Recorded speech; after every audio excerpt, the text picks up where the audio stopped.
தகப்பனே, பரிசுத்தமுள்ள பிதாவே, உம்மை துதிக்கிறோம், ஸ்தோத்திரிக்கிறோம். கடந்த நாட்களெல்லாம் எங்களோடு பேசி வந்தீர்.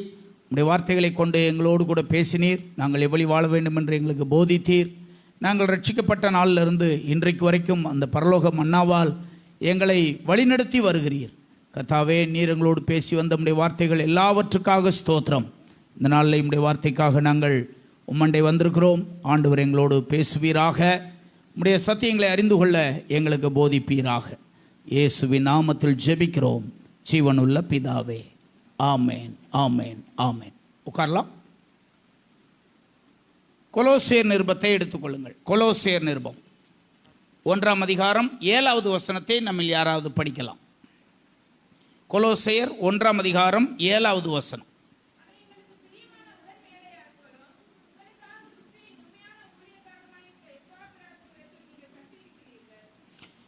ஏழாவது வசனத்திலே ஒரு மனிதனை குறித்து அப்போஸ்தலனாகிய பவுல் எழுதுகிறார். இந்த தேவ மனிதனை குறித்து சில காரியங்களை உங்களோடு நான் பகிர்ந்து கொள்ளும்படி விரும்புகிறேன். இன்றைய தினத்திலே, போன வாரத்திலே பழைய ஏற்பாட்டிலே ஒரு மனிதனுக்கு ஆண்டவர் கொடுத்த வாக்குத்தத்தமும் அவனுக்கான ஆலோசனையும் அவனுக்கான ஊழியமும் அவனுக்கான வாக்குத்தத்தங்களும் என்ற தலைப்பிலே ஒரு மனிதனை நாம் சிந்தித்தோம். அந்த மனிதன் யாரு? இசக்காரை குறித்து நாம் படித்தோம். பழைய ஏற்பாட்டிலே அறிமுகம் இல்லாத, அநேக இடங்களில் சொல்லப்படாத ஒரு நபர் அவர். அவருடைய வாழ்க்கை முறையையும் அவருடைய ஊழியத்தையும் அவருக்கு ஆண்டவர் கொடுத்ததான வாக்குத்தத்தத்தையும் குறித்து போன வாரத்திலே நாம் சிந்தித்தோம். புதிய ஏற்பாட்டிலிருந்து இந்த மனிதனை குறித்து சில காரியங்களை உங்களோடு நான் பகிர்ந்து கொள்ளும்படி விரும்புகிறேன். இந்த தேவ மனிதனை குறித்து மற்ற இடங்களில் கொலோசியர் 4ஆம் அதிகாரம் 12வது வசனம் 13வது வசனத்திலே இந்த மனிதனை குறித்து சில காரியங்கள் சொல்லப்பட்டிருக்கிறதை கவனிக்கிறோம். 4:12 எப்பாப்பிராவும் உங்களுக்கு வாழ்த்துதல் சொல்லுகிறான், உங்களைச் சேர்ந்தவனும் கிறிஸ்துவின் ஊழியக்காரனுமாகிய இவன் நீங்கள் தேவனுக்கு சுத்தமானவைகள் எல்லாவற்றிலும் தேறினவர்களாக இருக்கவும் பூரண நிச்சயமுள்ளவர்களாயும் நிலை நிற்க வேண்டும் என்று தன் ஜெபங்களில் உங்களுக்காக எப்பொழுதும் போராடுகிறான். 13வது வசனத்திலே இவன் உங்களுக்காகவும் லவோதிக்கேயருக்காகவும் எராப்போலியருக்காகவும் மிகுந்த ஜாக்கிரதை உள்ளவனாய் இருக்கிறான் என்பதற்கு நான் சாட்சியாய் இருக்கிறேன். இது ஒரு இடத்துல இந்த மனுஷனை குறித்து சொல்லப்பட்டிருக்கிறது. இன்னொரு இடத்துல பிலேமோன் 1ஆம் அதிகாரம் 23வது வசனத்திலே ஒரு இடத்துல இந்த மனிதனை குறித்து நாம் வாசிக்க முடியும். கிறிஸ்து இயேசுவின் நிமித்தம் என்னோடு கூட காவலில் வைக்கப்பட்டிருக்கிற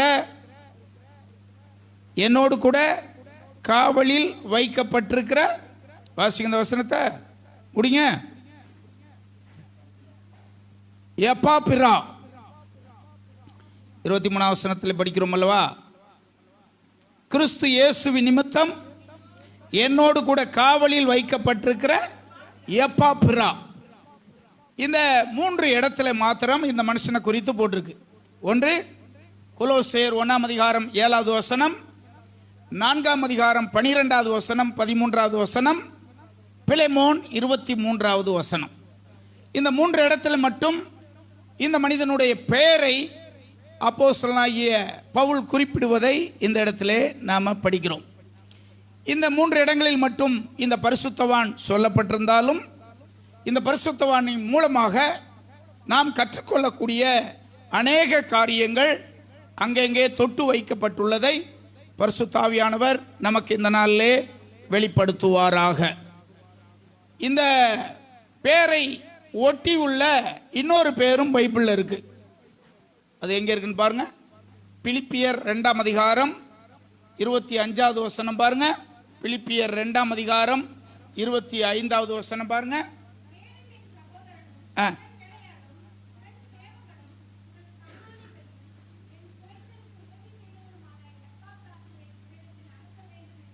இங்கே சொல்லப்பட்டிருக்கிற இந்த மனுஷன் வேறே ஒரு ஆளு. கொஞ்சம் பேர் வித்தியாசமா இருக்கு பாருங்க. இவனுக்கு என்ன வித்தியாசம்? எப்பாப்பிரோதீத்து இவன் பேரு. நாம இன்னைக்கு படிக்க போற மனிதன் இவன் அல்ல. இவன் பேரோட இன்னொரு பேர் சின்ன எழுத்துக்கள்லாம் இங்கே சேர்ந்துருக்கு. இன்னொரு இடத்துல கூட இந்த மனுஷனை குறித்து நம்ம படிக்கலாம். அது பிலிப்பியர் 4ஆம் அதிகாரம் 18ஆம் வசனத்தில் இதே மனுஷனை குறித்து இன்னொரு இடத்துல சொல்லப்பட்டிருக்கு. நாம் இன்றைக்கு படிக்க போவது இந்த மனிதனை குறித்து அல்ல. பைபிளில் நம்ம பார்த்தோம்னா எப்பாப்ரா என்ற ஒருவனும் எப்போப்ரா தீத்து என்ற இன்னொரு மனிதனையும் வேதம் நமக்கு சுட்டி காண்பிக்கிறது. நாம் இன்றைக்கு படிக்க போவது கொலோசியர் 1ஆம் அதிகாரம் 7ஆம் வசனத்தில் சொல்லப்பட்டிருக்கிற எப்பாப்ரா.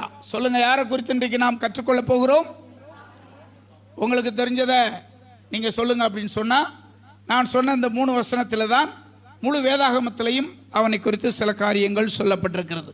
எப்பாப்ரா, அவனுடைய பெற்றோரை பற்றி நமக்கு தெரியாது, அவனுடைய குடும்ப பின்னணியை பற்றி எதுவும் இல்லை. ஆனால் ஆவிக்குரிய ரீதியில் அவனுடைய மேன்மையை குறித்து 7 முக்கியமான காரியங்கள் இந்த வசனங்களே அப்போஸ்தலனாகிய பவுல் குறிப்பிடுவதை நாம் பார்க்கலாம். எப்பாப்ரா என்றால் அழகானவர் அப்படின்னு அர்த்தம். அது ஒரு கிரேக்க சொல். அது எப்பாப்ரா அப்படின்னா ஒரு கிரேக்க சொல். அப்படின்னா என்ன அர்த்தம்னா, நம்ம ஊரில் சொல்றாங்கல்ல அழகர். அதே மாதிரி எப்பாப்ரானால என்ன அர்த்தம்னா அழகானவர் அப்படின்னு அர்த்தம். பைபிளில் அழகானவர்கள் என்று 6 பேரை குறித்து நம்ம வாசிக்கலாம். அவர்களை குறித்து குறிப்பாக அழகானவர்கள் என்று பைபிளில் சொல்லப்பட்டிருக்கு. உங்களுக்கு தெரிஞ்ச யாராவது 1-2 பேரை சொல்லுங்க.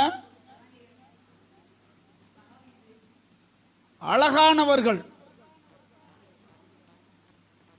மோசே பிறந்த போது அவன் அழகுள்ள பிள்ளை என்று கண்டு, யாத்ராகமம் 2:2 போட்டிருக்கு. யாத்ராகமம் 2:2, எபிரேயர் 11:23 இந்த 2 இடத்துலையும் மோசையை பத்தி போட்டிருக்கு. அவன் பிறந்த போது அழகுள்ள பிள்ளை என்று கண்டு அவனை ஒளித்து வைத்தார்கள் அப்படின்னு போட்டிருக்கு. சொல்லுங்க, அடுத்து வரிசையா நான் சொல்லிடுவா. முதல்ல பைபிளில் அழகானவர்கள் அப்படின்ற பட்டியலை நம்ம எடுத்து பார்த்தோம்னா முதல்ல வர்ற ஒரு அம்மா சாராள். எகிப்துக்கு ஆபிரகாம் சாராளை கூட்டிக் கொண்டு போன போது ஒரு குறிப்பு அங்க இருக்கு. அவளை அழகுள்ளவள் என்று கண்டு, 12ஆம் அதிகாரம் 14ஆம் வசனம் ஆதியாகம புத்தகத்தில். அழகுள்ளவள் என்று கண்டு ஆபிரகாம் எகிப்திலே வந்தபோது எகிப்தியர் அந்த ஸ்திரியை மிகுந்த அழகுள்ளவள் என்று, இதுதான் பைபிளில் வர்ற அழகி. யார் இந்த அம்மா? சாராள். இந்த அம்மாவை குறித்து முதல்ல படிக்கிறோம். 2வது உள்ளதுதான் நீங்க சொன்னது, மோசே. யாத்ராகமம் 2:2, எபிரேயர் 11:23 இந்த இடத்துல இந்த மனிதனை குறித்து நாம் படிக்கிறோம். 3வதாக இந்த இடத்துல இருப்பவன் அதோனியா. யார் இந்த அதோனியா? யாராவது சொல்லுங்க. அதோனியா தாவீதினுடைய 4ஆம் குமாரன். அம்மா பேரு ஆகீத்து. ஆகீத்துக்கு பிறந்த அதோனியாவை குறித்து பைபிளில் 1 ராஜாக்கள் 1ஆம் அதிகாரம் 6வது வசனத்திலே படிக்கிறோம். 1 ராஜாக்கள் 1ஆம் அதிகாரம் 6ஆம் வசனத்திலே இந்த அதோனியாவை குறித்து நாம படிக்கிறோம். அந்த வசனத்தை படிங்க.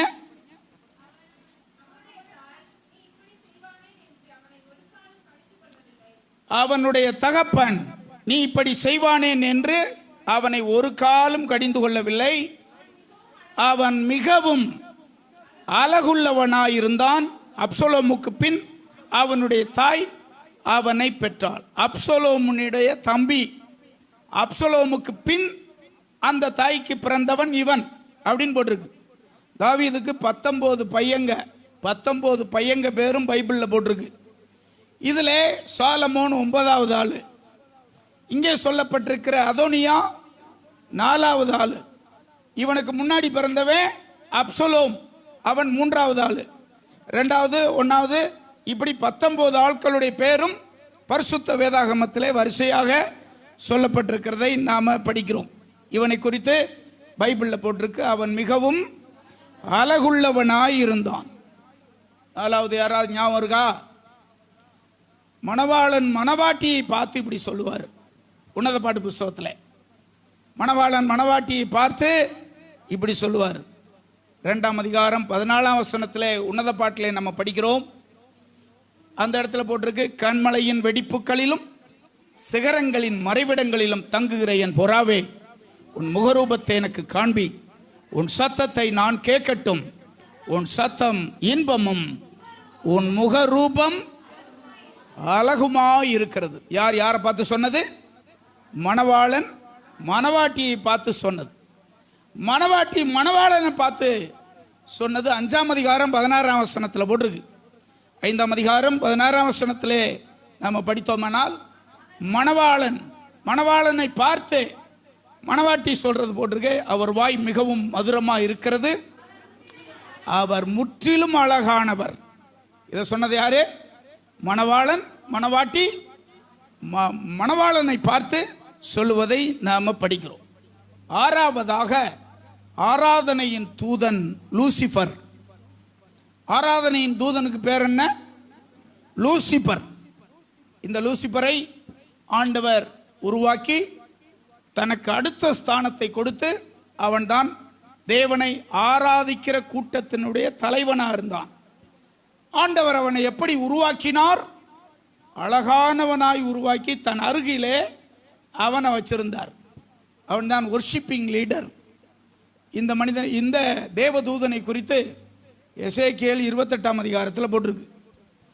28ஆம் அதிகாரம் 12வது வசனத்தில் நம்ம படித்தோமானால், இவனை ஆண்டவர் எப்படி உருவாக்கினார்? மனுபுத்திரனே, நீ தீரு ராஜாவை குறித்து புலம்பி அவனை நோக்கி, கர்த்தராகிய ஆண்டவர் உரைக்கிறது என்னவென்றால், நீ விசித்திரமாய் செய்யப்பட்ட மோதிரம், நீ ஞானத்தால் நிறைந்தவன், பூரண அழகுள்ளவன். பைபிளில் நீங்கள் படிச்சீங்கன்னா இந்த 6 நபர்களை குறித்து நாம் படிக்கலாம். 1 சாரால், 2வது மோசே, 3வது அதோனியா, 4வது மணவாட்டி, 5வது மணவாளன், 6வது லூசிபர் என்று சொல்லுகிற ஆராதனையின் தூதன். புதிய ஏற்பாட்டுக்கு நாம் வருகிறோம். எப்பாப்ரா அப்படின்னா என்ன அர்த்தம்? அழகானவர் அப்படின்னு அர்த்தம். இந்த சொல்லுக்கு ஏற்றபடியாக கிறிஸ்துவின் பார்வையிலே எவ்வளவு அழகானவராய் இருந்தார் என்று பைபிளில் இந்த மனுஷனை குறித்து சொல்லி இருக்கிற இந்த 3 இடத்திலிருந்து சில காரியங்களை உங்களோடு இன்றைக்கு நான் பகிர்ந்து கொள்ளும்படி விரும்புகிறேன். இந்த மனிதன் அப்போஸ்தலனாகிய பவுலின் மூலம் ரட்சிக்கப்பட்ட ஒரு மனிதன். சில காலம் விசுவாசியா இருந்தார். பிற்பாடு கர்த்தருடைய கனமான ஊழியத்துக்கு அழைக்கப்பட்டு தன்னுடைய முழு வாழ்க்கையையும் ஆண்டவருடைய ஊழியத்திற்காக செலவு செய்த ஒரு தேவனுடைய மனுஷன். அப்போஸ்தலனாகிய பவுல் மூலம் ரட்சிக்கப்பட்டார். சில காலம் மட்டுமே விசுவாசியா இருந்தார். பிற்பாடு கர்த்தரின் கனமான ஊழியத்துக்கு தன்னுடைய முழு வாழ்க்கையையும் அர்ப்பணித்தார். இன்றைக்கு நாம் பார்க்க போவது எப்பாப்ராவின் வாழ்க்கையும் அவன் ஊழியமும் என்ற தலைப்பிலே சில காரியங்களை இன்றைக்கு நாம் தியானிக்க போகிறோம். அப்போஸ்தலனாகிய பவுலின் மூலம் ரட்சிக்கப்பட்டு பிற்பாடு ஊழியத்துக்கு வந்து வாழ்க்கையின் பிற்பகுதியிலே அப்போஸ்தலனாகிய பவுலோடு இணைந்து ஊழியத்து நிமித்தம் கைது செய்யப்பட்டு சிறைச்சாலையிலே அடைக்கப்பட்டார். இந்த எப்பாப்ராவின் ஊழியத்தின் மூலமாக 3 சபைகள் உருவானதாக வேத பண்டிதர் சொல்றாங்க. இவருடைய ஊழியத்தின் மூலமாக 1 கொலோசே சபை, 2வது எராபோலி சபை, 3வது லவோதிக்கேயா சபை. இந்த 3 சபைகளும் உருவாவதற்கு காரணமாக இருந்தவன் இந்த எப்பாப்ரா. இந்த மனிதனை குறித்து தான் உங்களோடு சில காரியங்களை நான் பகிர்ந்து கொள்ள போகிறேன் இன்றைக்கு. இந்த பிரசங்கத்தின் மூலமாக அடித்தட்டில் இருக்கிற விசுவாசிகள் ஆவிக்குரிய நிலைமையிலே ஒரு உன்னத நிலைமைக்கு வர வேண்டும் என்பது இந்த பிரசங்கத்தினுடைய நோக்கம். இதை நீங்கள் அறிந்து கொள்ள வேண்டும். இவனுடைய வாழ்வும் இவனுடைய ஊழியமும் என்ற தலைப்பிலே நாம் அறிந்து கொள்வதற்காக இப்பொழுது முதல் குறிப்பாக இப்பொழுது 4ஆம் அதிகாரம் 12வது வசனத்துக்கு நாம் வருவோம். கொலோசியர் 4:12க்கு நாம் இப்பொழுது வரலாம். முதல்ல இந்த மனிதனை குறித்து சொல்லப்பட்டிருக்கிறது, எப்பாப்ரா உங்களுக்கு வாழ்த்துதல் சொல்லுகிறான் என்ற குறிப்பு இந்த இடத்தில் இருக்கிறதை நாம படிக்கிறோம். பிலமோன் நிருபத்திலே 1:23 நம்ம படித்தோம்னால், அவன் இருப்பது சிறைச்சாலை என்பதை நாம் அறிந்து கொள்ளுவோம். சிறைச்சாலையிலே பவுலோடு கூட ரோமாபுரியிலே ஜெயிலில் இருக்கிறான். ஜெயிலில் இருக்கிற இந்த மனிதன் விசுவாசிகளை வாழ்த்துவதையும் ஆசீர்வதிப்பதையும் பழக்கமாக கொண்டதை இந்த இடத்திலே படிக்கிறோம். நீங்களும் நானும் இவன் வாழ்க்கையிலிருந்து முதல்ல நாம் ஒன்றை கற்றுக்கொள்கிறோம். நாம் எப்படிப்பட்டவர்களாக இருந்தாலும் ஆண்டவருடைய நாமத்தினால் மற்றவர்களை ஆசீர்வதிக்க வேண்டியவர்கள் நாம. பிறரை ஆசீர்வதிப்பது ஒரு தெய்வீக குணமானது. அது இந்த உலகத்திலே ஆசீர்வதிக்கிறவர்களை விட சபிக்கிறவர்கள் ஏராளமான பேர் இருக்காங்க. ஒரு சின்ன காரியங்கள் குறையா இருந்தா கூட சொல்லுவாங்க, நாம எவ்வளோ கேள்விப்பட்டிருக்கிறோம், நீ நாசமா போவ அப்படின்றாங்க. எடுத்த எடுப்புல என்ன சொல்லிடுவாங்க, நீ விளங்காம போயிடுவ அப்படின்னு சொல்லுவாங்க, நீ நாசமா போயிடுவ அப்படின்னு சொல்லுவாங்க. ஆனா வாயிலிருந்து ஆசீர்வாதமான வார்த்தை வருவதை விட சாபமான வார்த்தைகள் சீக்கிரமாய் வேகமாக வந்துடும். சில போதகர்கள் கூட சபையிலே விசுவாசிகளை சபிக்கிறவர்களும் உண்டு அப்படின்னு சொல்றாங்க. நீங்கள் எல்லாம் எதற்காக இங்கே வருகிறீர்கள் என்று எனக்கு தெரியும். எதுக்காக நீங்க எல்லாருமே வர்றீங்க? இங்க ஏதோ பணம் கொடுக்குறாங்க வாங்கிட்டு போறதுக்காக வர்றிய? வேற ஏதாவது கொடுக்குறாங்க அதை போயிட்டு வருவோம் அப்படின்றதுக்காக இவ்வளவு பணம் செலவழிச்சு இவ்வளவு பிரயாசப்பட்டு இந்த இடத்துக்கு வர்றீங்க? ஏதாவது ஒன்று கிடைக்கும் என்பதற்காக இங்க வர்றீங்க? நீங்க எதுக்காக வர்றீங்கன்றது எனக்கு தெரியும். அப்படி வருகிற உங்களை மனசார ஆசீர்வதிக்க நானும் விரும்புகிறேன், ஆண்டவரும் அதை விரும்புகிறார். அல்லேலூயா.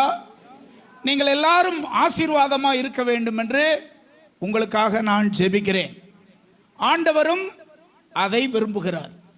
நீங்கள் எல்லாரும் ஆசீர்வாதமா இருக்க வேண்டும் என்று ஆண்டவரும் விரும்புகிறார், நானும் விரும்புகிறேன். என் ஜனங்களாகிய நீங்க எல்லாம் நல்லா இருந்தா தான் நான் நல்லா இருக்க முடியும்.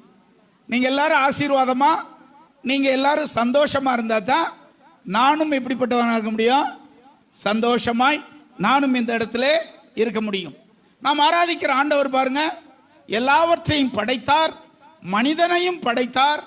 படைச்ச உடனே ஆதியாகமம் 1:22 ஆண்டவர் அவர்களை ஆசீர்வதித்தார் அப்படின்னு அங்க போட்டிருக்கு. 1:22 தேவன் அவர்களை ஆசீர்வதித்து, நீங்கள் பலுகி பெருகி சமுத்திரத்தை சமுத்திர ஜலத்தை நிரப்புங்கள் என்றும் பறவைகள் பூமியில் பெருக கடவது என்றும் நம்முடைய தேவன் ஆசீர்வதிக்கிற ஆண்டவர். இப்பொழுது 28வது வசனத்துக்கு வருவோம். 28வது வசனத்துக்கு வாருங்கள். 1:28 பாருங்க. அந்த இடத்துல போட்டிருக்கு, பின்பு தேவன் அவர்களை நோக்கி, நீங்கள் பலுகி பெருகி பூமியை நிரப்பி அதை கீழ்ப்படுத்தி சமுத்திரத்தின் மச்சங்களையும் ஆகாயத்து பறவைகளையும் பூமியின் மேல் நடமாடுகிற சகல ஜீவ சந்துகளையும் ஆண்டு கொள்ளுங்கள் என்று சொல்லி தேவன் அவர்களை, நம்முடைய ஆண்டவர் ஆசீர்வதிக்கிற கர்த்தர். அல்லேலூயா. இந்த ஆண்டவரை பின்பற்றுகிற நாமும் கூட உண்மையிலேயே ஆசீர்வதிக்க பிறந்திருக்கிறோம். நாம் எல்லாரும் என்ன செய்யணும்? ஆசீர்வதிக்கணும். உங்க பிள்ளைகளை ஆசீர்வதிக்கிறீங்களா? நீங்க உங்க பிள்ளைகளை எல்லாம் நீங்க என்ன செய்யணும்? கண்டிப்பா ஆசீர்வதிக்கணும். உங்க பிள்ளைகளை ஆசீர்வதிக்கணும். நீங்கள் அதை ஆசீர்வதித்தால் அந்த ஆசீர்வாதம் நிச்சயமாய் அவர்கள் மேலே நிச்சயமாய் தங்கும். உங்கள் பிள்ளைகளை நீங்கள் ஆசீர்வதியுங்கள். ஆவிக்குரிய பிள்ளைகளா இருக்கிற உங்களையும் நான் ஆசீர்வதிக்கிறேன். தேவனுடைய சமூகத்திலிருந்து எல்லா நன்மைகளையும் பெற்று எல்லா ஆசீர்வாதத்தையும் பெற்று நீங்களும் உங்கள் பிள்ளைகளும் குடும்பமும் ஆசீர்வாதமா இருக்க வேண்டும் என்று தேவனுடைய சமூகத்திலிருந்து உங்களை மனதார ஆசீர்வதிக்கிறேன், வாழ்த்துகிறேன். இயேசுவும் தன்னுடைய பிரசங்கத்திலே இப்படி சொன்னார். மத்தேயு 5ஆம் அதிகாரம் 44வது வசனத்தில் இப்படி சொன்னார். 5:44 நான் உங்களுக்கு சொல்லுகிறேன், உங்கள் சத்துருக்களை சிநேகியுங்கள், உங்களை சபிக்கிறவர்களை ஆசீர்வதியுங்கள். நம்மை ஆசீர்வதிக்கிறவர்களை நாம் ஆசீர்வதிப்போம். ஆனால் இங்கே சொல்லப்பட்டிருக்கிறது, இது எல்லாராலும் செய்ய முடியாது. ஆனால் ஆண்டவர் நமக்கு கற்றுக் கொடுத்திருக்கிற ஒரு பாடம், என்ன பாடம் தெரியுமா? உங்களை யாரெல்லாம் சபிக்கிறாங்களோ அவங்கள கூட நீங்க என்ன செய்யுங்க, ஆசீர்வாதம் பண்ணுங்க. உங்களை யாரெல்லாம் நீங்க கெட்டு போயிருந்து நினைக்கிறாங்களோ, யாரெல்லாம் நீங்க ஒண்ணுமெல்லாம் போகணும்னு நினைக்கிறாங்களோ அவங்கள கூட நீங்க என்ன செய்யுங்க, ஆசீர்வதியுங்கள் அப்படின்னு அப்போஸ்தலனாகிய பவுல் ரோமர் நிருபம் 12ஆம் அதிகாரம் 14வது வசனத்தில் இப்படி சொல்லுவாரு. ரோமர் 12:14 சொல்லுவாரு, உங்களை துன்பப்படுத்துகிறவர்களை ஆசீர்வதியுங்கள். ஆசீர்வதிக்க வேண்டியதே அன்றி, இயேசு தன்னுடைய பிரசங்கத்தில் சொல்றாரு, உங்களை சபிக்கிறவங்களை ஆசீர்வதிங்க. ரோமர் தன்னுடைய நிருபத்தில் இப்படி எழுதுறாரு, உங்களை துன்பப்படுத்துகிறவங்களை என்ன செய்யுங்க, ஆசீர்வதிங்க. ஆசீர்வதிக்கிற இந்த பழக்கம் இருக்கு பாருங்க, எல்லாருக்கும் இது நிச்சயமா வராது. இன்னொரு இடத்துல அப்போஸ்தலனாகிய பவுல் இப்படி சொல்றாரு பாருங்க, 1 கொரிந்தியர் 4ஆம் அதிகாரம் 12வது வசனத்தில் இப்படி சொல்றாரு பாருங்க. 1 கொரிந்தியர் 4:12, எங்கள் கைகளினாலே வேலை செய்து பாடுபடுகிறோம். இந்த வசனத்தினுடைய அர்த்தத்தை கொஞ்சம் அப்படி பாருங்க. நாங்கள் யாரை ஆசீர்வதிக்கிறோம்? எங்களை யார் யாரெல்லாம் வைகிறாங்களோ, எங்களை யார் யாரெல்லாம் திட்டுறாங்களோ அவங்கள பூரா நாங்க என்ன செய்யறோம், ஆசீர்வாதத்திலே 2 தன்மை இருக்கு. ஒரு மனிதனால் இன்னொருத்தன் பாதிக்கப்படும் போது, இந்த பாதிக்கப்படுற மனுஷன், பாதிக்கப்பட்ட மனுஷன் ஆசீர்வதிப்பான். எப்படி தெரியுமா ஆசீர்வதிப்பான்? போடா நீ நல்லா இருப்படா போடா. இது ஒரு வகையான சாபம். நீ போடா நல்லா இருப்படா அப்படின்னு அந்த அம்மா சொல்லுச்சுன்னா இது உண்மையான ஆசீர்வாதம் இல்லை. உள்ளத்துக்குள்ள என்ன இருக்கு, சாபம் இருக்கு. வெளியே என்ன வார்த்தை வருது, ஆசீர்வாதமான ஒரு வார்த்தை வரும். ஆனால் உள்ளத்துக்குள்ள என்ன இருக்கு, சாபம் இருக்கும். அப்போஸ்தலனாகிய பவுல் இங்கே என்ன சொல்றாரு, எங்கள் கைகளினாலே வேலை செய்து நாங்கள் பாடுபடுகிறோம், வைரவங்களை நாங்கள் என்ன செய்யறோம், ஆசீர்வதிக்கிறோம். இதை யாராலுங்க முடியும்? ஒரு உன்னதமான நிலைமையில், ஆவிக்குரிய நிலைமையில், ஒரு உயர்ந்த ஸ்தானத்தில், ஆவிக்குரிய தன்மையில், ஒரு உன்னதமான சியோன் மலையினிடத்திலே, சிகரமான அந்த இடத்திலே எந்த ஒரு மனிதன் வந்து இருக்கிறானோ அவன் ஒருத்தனால மட்டும்தான் இதை செய்ய முடியும். எல்லாராலையும் அதை என்ன செய்ய முடியாது, செய்ய முடியாது. நம்மை இல்லாததையும் பொல்லாதையும் சொல்லி நம்மை வேதனைப்படுத்துகிற ஒரு ஆளை நம்ம ஆசீர்வதிக்கணும் அப்படின்னு சொன்னா அது எல்லாராலையும் முடியுமா? எல்லாராலையும் முடியாது. நம்முடைய உள்ளத்தை காயப்படுத்தினவங்க, நம்மை காயப்படுத்தினவங்க, இல்லாதையும் பொல்லாதையும் நம்ம மேல சொல்லி நம்மளை அசிங்கப்படுத்த வேண்டும் என்றவங்க, அல்லது நம்மை காயப்படுத்தினவங்க, அவர்களை ஆசீர்வதிப்பது என்பது சாதாரண மனிதனுக்கு அது கூடாத காரியம். அது ஆவிக்குரிய வாழ்வில் அடித்தளத்தில் ஒருத்தங்க இருந்தா இப்படிப்பட்ட செயல் அவர்களுக்கு ஒருபோதும் வராது. யாருக்கு இது வரும்? ஆவிக்குரிய வாழ்வில் உன்னதமான சிகரத்தில் ஒரு மனிதன் இருந்தால், உச்சியில் இருக்கிறவர்களுக்கு இப்படிப்பட்ட காரியங்கள் அவர்களுக்கு மட்டும்தான் நிச்சயமாய் வரும். அப்போஸ்தலனாகிய பவுல் எப்படி தெரியுமா சொல்றாரு? 1 கொரிந்தியர் 4:12, எங்களை யார் யாரெல்லாம் திட்டுறாங்களோ, யார் யாரெல்லாம் வையிறாங்களோ அவங்க எல்லாரையும் நாங்க என்ன செய்யறோம், ஆசீர்வதிக்கிறோம். ஒருவேளை இந்த பழக்கம் நமக்கு இதுவரைக்கும் இல்லாமல் இருக்கலாம். ஆண்டவர் இன்றைக்கு உங்களோட பேசுறாரு, இந்த பழக்கத்தை நாம பெற்றுக்கொள்ளணும். அப்போஸ்தலனாகிய பவுல் போல எல்லாரும் உங்களுக்கு சாதகமானவர்கள் அல்ல. உங்களுக்கு பாதகமாய் பலர் இருக்கலாம், உங்களை சபிக்கலாம், உங்க மேல சாபம் போடலாம், உங்க இருதயத்தை அநேகர் காயப்படுத்தி இருக்கலாம், அநேகரால் நீங்கள் வேதனைப்படுத்தப்பட்டிருக்கலாம். ஆனா இப்படிப்பட்டவங்களை எல்லாம் பார்த்து நாம என்ன சொல்லணும்னு பைபிள் சொல்லுது, அவங்க எல்லாரையும் நம்ம என்ன செய்யணுமா, ஆசீர்வதிக்கணும்.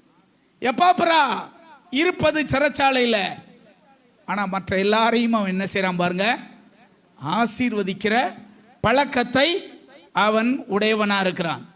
நாம் எல்லாரும் ஆசீர்வதிப்பதற்காக அழைக்கப்பட்டவர்கள். அல்லேலூயா. ஆசீர்வதிப்பதற்காக அழைக்கப்பட்டவர்கள் நாம. பேதுரு இதை குறித்து சொல்றார் பாருங்க. 1 பேதுரு 3ஆம் அதிகாரம் 9வது வசனத்திலே சொல்லுவாரு. 1 பேதுரு 3:9 தீமைக்கு தீமையையும் உதாசனத்துக்கு உதாசனத்தையும் சரி கட்டாமல் அதற்கு பதிலாக நீங்கள் ஆசீர்வாதத்தை சுதந்தரித்துக் கொள்ளும்படி அழைக்கப்பட்டிருக்கிறவர்கள் என்று அறிந்து ஆசீர்வதியுங்கள். இதுதான் வேதம் நமக்கு கற்றுக் கொடுக்கிறது. இதுதான் வேதம் நமக்கு கற்றுக் கொடுப்பது. தீமைக்கு தீமை செய்வது உலக மனிதனுடைய பழக்கம். உதாசனத்துக்கு உதாசனம் பண்ணுவது உலக மனிதனுடைய வழக்கம். அவங்க என்னை மதிக்கல, நான் அவங்கள மதிக்கல. எனக்கு தீமை செஞ்சாங்க, நான் ஒன்று செஞ்சிட்டேன், இப்படி சொல்லி பெருமைப்பட்டு கொள்வாங்க. ஆனால் உன்னதமான தேவனுடைய பிள்ளைகளாய், தேவனுடைய சித்தத்தை அறிந்தவர்களாய் ஒருவன் இருந்தால் அவன் என்ன செய்வானாம்? அதற்கு பதிலாக நீங்கள் ஆசீர்வாதத்தை சுதந்தரித்துக் கொள்ளும்படி அழைக்கப்பட்டவர்கள் என்று அறிந்து ஆசீர்வதியுங்கள். ஹல்லேலூயா. கரங்களை உயர்த்தி ஆமென் சொல்லுங்க. எப்படிப்பட்டவர்களையும் நம்மால் நிச்சயமா ஆசீர்வதிக்க முடியும். எப்படிப்பட்டவர்களையும் நிச்சயமாய் ஆசீர்வதிக்க முடியும். ஒரு நபரால் ஒரு விசை மனவேதனை அடைந்தேன். ஒரு ஆளால ஒரு வித்தியாசமா பேசினார். வித்தியாசமா பேசினதுனால கொஞ்சம் மனவேதனைப்பட்டேன். எனக்கு வந்த சூழ்நிலை அது. இப்படி மனவேதனையோடு இருக்கிறேன். இப்பொழுது ஒரு இடத்துல இருந்து எனக்கு ஒரு தகவல் வருது. அந்த நபரை குறித்து, இந்த நபரை குறித்து என்கிட்ட விசாரிக்கிறாங்க. அந்த நபரை குறித்து என்கிட்ட விசாரிக்கிறாங்க. அந்த குறிப்பிட்ட நபரை சொல்லி, இவர் உங்களுக்கு தெரியுமா அப்படின்னு கேட்குறாங்க. தெரியும் நான் சொல்றேன். அவரை பற்றி என்கிட்ட கேட்குறாங்க. இந்த வேதத்தெல்லாம் படிச்சிருந்ததுனால அவர் மூலமாக நான் பாதிக்கப்பட்டிருந்தாலும் அவரை பற்றி நான் ஒன்றுமே சொல்லலை. நல்ல மனுஷன், நல்ல ஊழியக்காரரு அப்படின்னு சொல்லி முடிக்கிறேன். அப்படின்னு சொல்லி முடிச்சிடுறேன். அப்படியா, சரி, அவரை பற்றி நாங்கள் கொஞ்சம் தெரிஞ்சுக்கிற வேண்டியிருந்துச்சு, அதைத்தான் உங்கள் மூலமாக என்னன்னு நாங்கள் கேட்குறோம் அப்படின்னு சொல்லிட்டு அடுத்து சொன்னாங்க. அவர் எங்கள்கிட்ட ஒரு உதவிக்காக வந்திருக்காரு. அவருக்கு இந்த உதவியை நாங்கள் செய்யணும். அந்த உதவியை அவர் எப்படிப்பட்டவர்னு உங்கள்கிட்ட கேட்டுக்கிட்டு அந்த உதவியை நாங்கள் செய்யலாம்னு நினச்சி தான் உங்களை கூப்பிட்டோம் அப்படின்னு சொன்னாங்க. நான் சொன்னேன், தாராளமாக என்ன செய்யுங்க, உதவி செய்யுங்க அப்படின்னு. அப்புறமா இன்னொரு வார்த்தை சொன்னாங்க, அவருக்கு செய்ய போகிற அந்த உதவியை நாங்கள் உங்கள் கையில் தான் கொடுக்க போகிறோம். இந்த உதவியை அவர் உங்கள்கிட்ட தான் வந்து என்ன செய்யணும், மாதம் மாதம் வாங்கிக்கிறணும் அப்படின்னு சொன்னாங்க. இப்போ எப்படி இருக்கும் நமக்கு? அவரால் ரொம்ப பாதிக்கப்பட்டிருக்கோம், ரொம்ப காயப்படுத்திட்டாங்க. இப்போ என்ன சொல்கிறாங்க, இன்னொருத்தங்க எங்கள் 2 பேத்துக்குள்ள இந்த பிரச்சனை இருக்குன்றது அவங்களுக்கு தெரியாது. அந்த நபர் போய் அவங்கள்ட்ட போய் உதவி கேட்டிருக்காங்க. அவங்க அவரை போக சொல்லிட்டு என்கிட்ட விசாரிக்கிறாங்க அவரை பற்றி. இப்பொழுது ஆண்டவர் சமூகத்திலேருந்து நான் சொல்கிறேன், நான் சொல்கிறது பொய் இல்லை. அவர் நல்ல ஊழியக்காரரு, உங்களால் முடிஞ்ச ஊழியத்தை செய்யுங்கன்னு முதல்ல சொன்னேன். அப்புறமா இப்படி சொல்லிவிட்டாங்க, அந்த உதவியை நாங்கள் உங்கள்கிட்ட தான் கொடுப்போம், நீங்கள் தான் அவங்களுக்கு என்ன செய்யணும், உதவி செய்யணும் அப்படின்னு சொன்னாங்க. அவங்கள்ட்ட சொல்லிட்டாங்க. அங்கே பேரையூரில் இருக்கிற பாஸ்டர் ஜெயக்குமார் அவங்கள்ட்ட போய் உங்கள் உதவியை அவர்கிட்ட கொடுப்போம், நீங்கள் போய் அவர்கிட்ட போய் வாங்கிக்கங்கன்ட்டாங்க. மதன வேதனை அவங்க மூலமாக நான் பட்டிருந்தாலும், இந்த பைபிள்லாம் நம்ம படிக்கிறோம்ல, இந்த வசனத்தெல்லாம் படிக்கிறோம்ல, அவங்களே நேரடியாக செஞ்சுருக்கலாம். ஏன் என் மூலமாக அவங்க செஞ்சாங்கன்னு எனக்கே தெரியாது. இப்படியெல்லாம் வாழ்க்கையில் நடந்திருக்கு. ஒன்றே ஒன்று இங்கே பைபிளில் போட்டிருக்கு பாருங்க, நீங்கள் தீமைக்கு தீமையையும் உதாசனத்துக்கு உதாசனத்தையும் சரி கட்டாமல் அதற்கு பதிலாக நீங்கள் ஆசீர்வாதத்தை சுதந்தரித்துக் கொள்ளும்படி அழைக்கப்பட்டவர்கள் என்று அறிந்து. எனக்கு தெரியும் நான் எதற்காக அழைக்கப்பட்டவன். உங்களுக்கு தெரியுமா? ஆண்டவர் உங்களை ஆசீர்வாதத்துக்காக அழைச்சிருக்கிறார். இப்பொழுது நீங்கள் என்ன செய்ய வேண்டும்? ஒரு குறிப்பிட்ட நபரால் நீங்கள் பாதிக்கப்பட்டிருக்கலாம், ஆனால் நிலைமையை ஆண்டவர் சில நேரத்தில் மாற்றுவார். நீங்கள் யார் மூலமாய் பாதிக்கப்பட்டீர்களோ அவர்களுக்கே உதவி செய்யக்கூடிய வாய்ப்பை ஆண்டவர் உங்களுக்கு கொடுப்பார். இப்பொழுது மாம்சத்திலே நீங்கள் யோசித்து பார்த்தா எவனுக்கு வேணாலும் செய்யலாம், இவளுக்கு மட்டும் என்ன செய்யக்கூடாது என்று மாம்சம் சொல்லும். மாம்சம் என்ன சொல்லும்? யாருக்கு வேணாலும் உதவி செய்யலாம், ஆனால் என்னை இவ்வளவு காயப்படுத்தின இவளுக்கு ஒருபோதும் நான் செய்யவே மாட்டேன், ஆண்டவர் சொல்றதெல்லாம் ஒரு பக்கம் இருக்கட்டும் என்று மாம்சம் சொல்லும். ஆனால் நீங்கள் ஒன்றை அறிந்து கொள்ளணும், இந்த வேதத்தின்படி அப்படிப்பட்டவர்களுக்கும் உதவி செய்யக்கூடிய வாய்ப்பை ஆண்டவர் உங்களுக்கு கொடுப்பார். அவங்களுக்கு அந்த சூழ்நிலையை ஆண்டவர் உருவாக்குவார். ஒரு ஆள் மூலமாக நீங்கள் காயப்பட்டிருக்கலாம், இந்த ஆளுக்கு உதவி செய்யக்கூடிய வாய்ப்பை உங்களுக்கு கொடுப்பார். உதவி பெறக்கூடிய சூழ்நிலையை அவங்களுக்கு ஆண்டவர் என்ன செய்வார்? கொடுப்பார். நாம் ஒன்றை அறிந்து கொள்ள வேண்டும், நான் எதற்காக அழைக்கப்பட்டவன்? ஆசீர்வதிப்பதற்காக ஆண்டவர் என்னை அழைச்சிருக்கிறார். எப்பாபிராவுக்கு தெரியும், நான் இப்போது சிறைச்சாலையில் இருந்தாலும் கர்த்தர் என்னை எதுக்கு தெரியுமா அழைச்சிருக்காரு? மற்றவர்களை ஆசீர்வதிப்பதற்காக அழைச்சிருக்கிறார். கடினமான சூழ்நிலை மத்தியிலையும் மற்றவர்களை ஆசீர்வதிக்கிற பழக்கமுடையவன் எப்பாப்ரா. அப்படிதான் நம்ம பார்க்கிறோம். மற்றவர்களை ஆசீர்வதிக்கத்தக்க பழக்கம் உடையவன். நாம் எல்லாருக்கும் தெரியும், ஆதியாகமம் 30ஆம் அதிகாரம் 27வது வசனத்துக்கு இப்போது நாம் வருவோம். 30ஆம் அதிகாரம் 27வது வசனத்துக்கு இப்போது நாம் வரலாம். 27ஆம் வசனத்தில், லாபான், உன் கண்களில் எனக்கு தயவு கிடைத்ததே, ஆனால் நீ இரு, உன் நிமித்தம் கர்த்தர் என்னை ஆசீர்வதித்தார் என்று குறிப்பினால் அறிந்தேன். யார் யாரை பார்த்து சொல்றது இது? லாபான் யாக்கோபை பார்த்து சொல்றான். எப்படி சொல்றான்? உன் நிமித்தம் கர்த்தர் என்ன செஞ்சிட்டாரு? ஆசீர்வதித்தார். யாக்கோபு போனது எப்படின்னு நமக்கு தெரியும். எதுவுமே இல்லாமல் உயிர் தப்பிச்சா போதும், கஞ்சி கிடைச்சா போதும்னு ஒரு வீட்டுக்கு போகிறேன். ஆனால் அந்த வீட்டுக்காரன் சொல்கிறேன், நீ வர்றதுக்கு முன்னாடி நான் இப்படி இருந்தேன், நீ வந்ததுக்கு பின்னாடி என் குடும்பம் என்ன ஆயிடுச்சு? ஆசீர்வதிக்கப்பட்டது. ஆடு மேய்த்த யாக்கோபு அடைக்கலமாய் ஓடி வருகிறான் அங்கே. ஆனால் தான் தங்கியிருந்த வீட்டுக்கு ஆசீர்வாதமாய் மாறும்படி ஆண்டவர் அவனுக்கு உதவி செய்தார். ஆசீர்வாதமாய் மாறும்படி ஆண்டவர் அவனுக்கு உதவி செய்தார். ஒருவேளை நீங்கள் வாடகை வீட்டில் இருக்கலாம், அந்த ஹவுஸ் ஓனரை உங்களை வச்சு ஆண்டவர் ஆசீர்வதிப்பார்மா. நீங்கள் ஒரு ஒத்திக்கு ஒரு வீட்டில் இருக்கலாம், உங்களை கொண்டு அந்த வீட்டை நிச்சயமா ஆசீர்வதிப்பார். அந்த வீட்டை கர்த்தர் ரட்சிப்பார். அந்த குடும்பத்துக்காரங்க உங்களை ஜெபம் பண்ணும்படி சொல்லுவாங்க. அப்படி ஜெபம் பண்ணீங்கன்னா நிச்சயமாய் உங்கள் ஜெபத்தை ஆண்டவர் கேட்டு அந்த வீட்டுக்கே ஒரு அற்புதத்தை ஆண்டவர் செய்வார். லாபான் அப்படிப்பட்டவன் தான். இதை அறிந்து கொண்டான். அவன் அறிந்து கொண்டான். அவன் அறிந்துதான் இப்படி சொல்றான், உன் நிமித்தமாக கர்த்தர் என்னை ஆசீர்வதித்தார் என்று. ஆண்டவருடைய இரத்தத்தால் கழுவப்பட்ட கர்த்தருடைய பிள்ளைகள் நிச்சயமாய் மற்றவர்களுக்கு ஆசீர்வாதமாய் அவர்கள் இருப்பார்கள். கர்த்தர் நிச்சயமாய் அவர்களை ஆசீர்வாதமான பாத்திரமாய் ஆண்டவர் மாற்றுவார். இப்பொழுது 39ஆம் அதிகாரம் வருவோம். ஆதியாகம புஸ்தகம் 39ஆம் அதிகாரம் வருவோம். 5வது வசனத்தில் இப்படி சொல்லப்பட்டிருக்கிறதை வாசிக்கிறோம். யோசேப்பின் நிமித்தம் கர்த்தர் போத்திபாரின் வீட்டை ஆசீர்வதித்தார். கர்த்தர் யோசேப்பின் நிமித்தம் அந்த எகிப்தியன் வீட்டை ஆசீர்வதித்தார். எனவே நாம் ஒன்றை அறிந்து கொள்கிறோம், ஒரு தேவனுடைய பிள்ளையின் மூலமாக அவங்க எங்கே போகிறாங்களோ அவர்கள் மூலமாக அவங்க இருக்கிற இடத்தை கர்த்தர் என்ன செய்கிறாரு? ஆசீர்வதிக்கிறார்.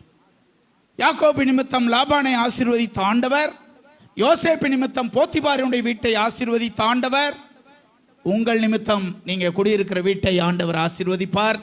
உங்கள் தெருவை நீங்கள் ஆசீர்வதிப்பீர்கள். உங்கள் சுற்றில் இருக்கிற மக்களை உங்களை கொண்டு ஆண்டவர் ஆசீர்வாதமாய் நிச்சயமாய் நடத்துவார். ஹல்லேலூயா. எனவே நாம் ஒன்றை அறிந்து கொள்ள வேண்டும், நம்முடைய சுபாவம் எப்படி மாறணும்? நம்மை வைகிறவங்களை கூட, நம்மை தூசிக்கிறவங்களை கூட தேவனுடைய திட்டம் நம்மை குறித்து என்ன? மற்றவர்களை நாம் என்ன செய்யணும்? ஆசீர்வதிக்கணும். 2வது குறிப்பு 4ஆம் அதிகாரம் 12வது வசனத்தில் போட்டிருக்கு பாருங்க. எப்பாப்ராவை குறித்து, உங்களை சேர்ந்தவனும் கிறிஸ்துவின் ஊழியக்காரனுமாகிய இவன் அப்படின்னு போட்டிருக்கு. 4ஆம் அதிகாரம் 12வது வசனத்தில் பாருங்க. உங்களை சேர்ந்தவனும் கிறிஸ்துவின் ஊழியக்காரனுமாகிய இவன் அப்படின்னு போட்டிருக்கு. அப்படின்னா என்ன அர்த்தம்? உங்களை சேர்ந்தவன் அப்படின்னா உள்ளூர் தீர்க்கதரிசி இவன், அல்லது உள்ளூர் ஊழியக்காரன் இவன். உள்ளூர் ஊழியக்காரன் இவன். உள்ளூரில் விசுவாசியாய் ஜீவிப்பது என்பது ஒரு கடினமான காரியம். அது உடன் பிறந்தவர்கள் இருக்கிற மத்தியிலே, சொந்த பந்தங்கள் இருக்கிற மத்தியிலே, நமது பழைய வாழ்வுக்கும் நம்முடைய புதிய வாழ்வுக்கும் ஒரு பெரிய வித்தியாசம் நிச்சயமாய் இருக்க வேண்டியது அவசியமானது. ரட்சிக்கப்படாத ஒரு நபர் கணவராக இருக்கிறார். ரட்சிக்கப்பட்ட அந்த அம்மாவை குறித்து, சபைக்கு வர்ற அந்த அம்மாவை குறித்து ஒரு நாள் கணவர் என்கிட்ட சொன்னார். அந்த கணவர் என்கிட்ட சொன்னார், வார வாரம் என் மனைவி உங்கள் சர்ச்சுக்கு வருது, வார வாரம் வசேறி வருது, ஆனால் இன்னும் கருப்பு வெளுப்பாகலையே பாஸ்டர் அப்படின்னாரு. யார் சொன்னது? அவிசுவாசியான கணவர் விசுவாசியான மனைவியை பற்றி என்கிட்ட சொன்னார். அவர் சொல்றார், அப்படியெல்லாம் தன்னுடைய மனைவியை பற்றி அவர் சொன்னார். அப்படி அவரு குடிகாரரு, அவரு வித்தியாசமான ஆளு, ஆனால் தன்னுடைய மனைவி அவர் எல்லாத்துக்கும் பொறுமையாக போகணும்னு எதிர்பார்க்கிறார். காரணம், நீ யாரை கும்பிடுற? ஏச கும்பிடுற அப்படின்ற ஒரே காரியத்தை மட்டும் சொல்றாரு. அவர் பலவிதமான தவறான காரியங்களை செய்கிறாரு. மனைவியை சரியாக கவனிக்கிறது இல்லை, பிள்ளைகளை கவனிக்கிறது இல்லை, குடிகாரராக இருக்காரு. ஆனால் நம்மை குறித்து அவருடைய எதிர்பார்ப்பு எப்படி இருக்கு? ஏச கும்பிடுறவங்க இப்படியெல்லாம் என்ன செய்யணும், இருக்கணும் அப்படின்னு எதிர்பார்க்குறாங்க. நாம் இந்த ஊர்லேருந்து ரட்சிக்கப்பட்டு வந்திருக்கிறோம். நம்முடைய உடன் பிறந்தவங்கெல்லாம் அங்கே இருக்காங்க. நம்முடைய இனம் ஜனபத்துங்கள்லாம் அங்கே இருக்காங்க. நாம் ரட்சிக்கப்பட்டதுக்கு முன்னாடி நம்ம எப்படி இருந்தோம்னு அவங்க பார்ப்பாங்க, நாம் ரட்சிக்கப்பட்டதுக்கு பின்னாடி எப்படி இருந்தோம்னு பார்ப்பாங்க. ஒரு பெரிய வித்தியாசத்தை அவர்கள் நம்மிலே பார்க்கணும். நம்மில என்ன செய்யணும்? பார்க்கணும். இப்போ நான் எங்கள் சொந்த ஊருக்கு போகிறேன், பஸ்ஸை விட்டு இறங்குறேன். எங்கள் சொந்தக்காரங்களை யாராவது ஒருத்தங்க பார்க்குறாங்க. பார்த்தாங்கன்னா, வாங்க பாஸ்டர் சோத்திரம் அப்படின்னு சொல்லுவாங்களா? என்ன சொல்லுவாங்க? என்னம்மாம்மா நல்லா இருக்கீங்களா அப்படி தான் கூப்பிடுவாங்க ஊரில். அதே ஊரில் நான் பாஸ்டராக இருந்து ஆண்டவருடைய ஊழியத்தை நான் செய்கிறேன்னு வச்சுக்கோங்க, ரொம்ப கவனமாக அவங்கள்ட்ட என்ன செய்யணும், இருக்கணும். ஏன்னா என்னுடைய முந்தின வாழ்க்கை அவங்களுக்கு தெரியும், இப்போ நான் என்ன செய்கிறேன்னு தெரியும். ரெண்டுக்கும் பெரிய வித்தியாசத்தை அவங்க என்கிட்ட என்ன செய்வாங்க, எதிர்பார்ப்பாங்க. அதே போல தான் நீங்கள் எல்லாருமே இயேசுவை ஏற்றுக்கொண்டதுக்கு முன்னாடி உங்கள் வாழ்வு, இயேசுவை ஏற்றுக்கொண்டதுக்கு பின்னாடி உங்கள் வாழ்வு, இதை ரெண்டையுமே உங்கள் உறவினர்கள் பார்க்குறாங்க. இவர்கள் மத்தியிலே நாம் எப்படிப்பட்டவங்களாக இருக்கணும்? கிறிஸ்துவை வெளிப்படுத்துகிறவர்களாக நாம் இருக்கணும். இவன் எங்கே ஊழியம் செஞ்சான் தெரியுமா? கொலோசே பட்டணத்திலே ஊழியம் செஞ்சான். அதனால தான் அப்போஸ்தலனாகிய பவுல் எழுதும்போது இப்படி எழுதுறாரு, உங்களை சேர்ந்தவனும் கிறிஸ்துவின் ஊழியக்காரனுமாகிய இவன் அப்படின்னு அங்கே எழுதுறது நாம் பார்க்குறோம்.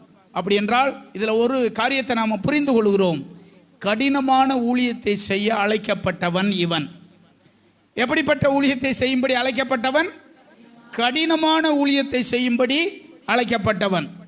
நாம் எல்லாருக்கும் தெரியும், ஆதியாகமம் அப்போஸ்தலர் நடபடிகள் 7ஆம் அதிகாரம் வசனம் 2வது வசனம் 3வது வசனத்தை வாசியுங்கள்.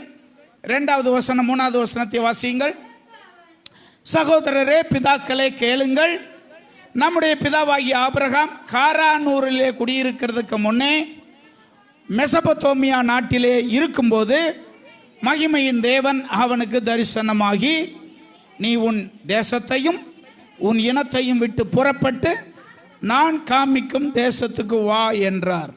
ஒரு மனுஷன் ஆண்டவர் சந்திக்கிறார், அவனோடு பேசுகிறார், அவனை அழைக்கிறார். எங்கே இருந்து எங்கே அழைக்கிறாரு? அங்கே போட்டிருக்கு பாருங்க. மெசபத்தோமியா நாட்டில் இருந்தபோது மகிமையின் தேவன் அவனுக்கு தரிசனமாகி, அதெல்லாம் விட்டுட்டு நான் காமிக்கிற அந்த இடத்துக்கு வந்து வா அப்படின்னு கூப்பிடுறார். இது ஒரு டைப்பான ஊழியம். இந்த ஆபிரகாம் அவன் இருந்த இடத்திலிருந்து கர்த்தர் காண்பித்த இடத்துக்கு போக வேண்டுமானால் 600 மைல் தூரம். எத்தனை மைல் தூரம்? மெசபத்தோமியா நாட்டிலிருந்து இப்போ இருக்கிற கானானுக்கு வர வேண்டுமானால் 600 மைல் தூரத்துக்கு வரணும். அப்போ எந்த வாகன வசதி இல்லாத காலத்தில் உங்களை கால்நடையாகவோ கழுதையிலேயே ஏறி இங்கேருந்து ஒரிசா மாநிலம் புவனேஸ்வருக்கு வாங்கன்னு சொன்னால் அவ்வளோ சீக்கிரம் நம்ம போகிறது என்பது கடினமானது. இவ்வளோ தூரம் இருக்கும், 600 மைல்.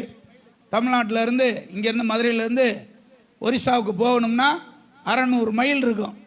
இவ்வளவு தூரம் போகும்படி ஆண்டவர் ஆபிரகாமுக்கு கட்டளை கொடுக்கிறார்.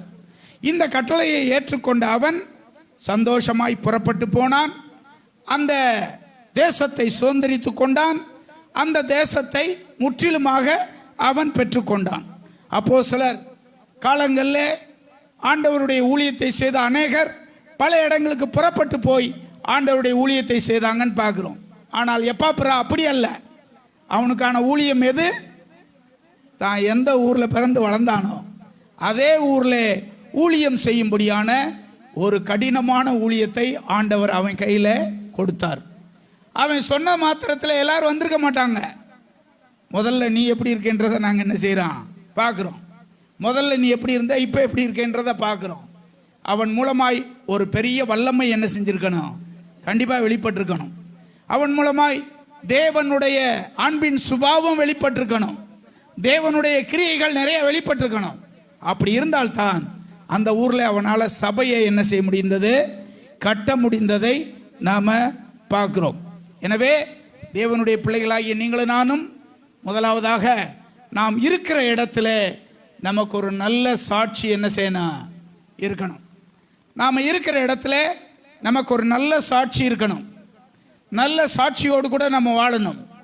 ஜனங்கள் நம்மை உற்று கவனிக்கிறாங்க, ஜனங்கள் நம்மளை பார்க்குறாங்க. அப்படி பார்க்குறதுனால தானே இப்படி சொல்கிறாங்க, அக்கா என்னக்கா இப்போ திடீர்னு குண்டாயிட்ட, திடீர்னு ஒல்லியாயிட்ட, திடீர்னு கருப்பாக இருக்க, திடீர்னு இப்போ கலராக இருக்க, எல்லாத்தையும் சொல்கிறாங்க. எப்படி சொல்கிறாங்க? கருப்பாகிறாளா, சேப்பாகிறாளா, குண்டாகிறாளா, ஒல்லியாகிறாளா, எல்லாத்தையும் பார்க்குறாங்களா இல்லையா? இதெல்லாம் பார்க்குறவங்க நம்முடைய நடவடிக்கையை பார்ப்பாங்களா இல்லையா? இதற்கு மத்தியிலே எப்பாப்ரா தன்னுடைய சொந்த ஊரில் எப்படி ஊழியம் பண்ணான் பாருங்க.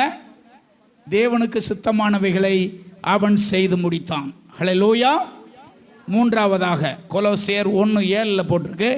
கொலோசியர் 1:7 இவனை குறித்து மூன்றாவது குறிப்பை நாம் படிக்கிறோம். எங்களுக்கு பிரியமான உடன் வேலையால் அப்படின்னு போட்டிருக்கு. அப்போஸ்தலனாகிய பவுலுக்கு உடன் வேலையால், கோ ஒர்க்கர், அவனோட சேர்ந்து பணியாற்றுவது, கோ ஒர்க்கர். ஆண்டவருடைய அழைப்பை, உன்னதமான அழைப்பை பெற்று ஊழியம் செய்தவன் அப்போஸ்தலனாகிய பவுல். பவுலோட ஒரு ஆள் ஊழியம் செய்கிறதா இருந்தா எல்லாரும் பவுலோட என்ன செய்ய முடியாது? ஊழியம் பண்ண முடியாது.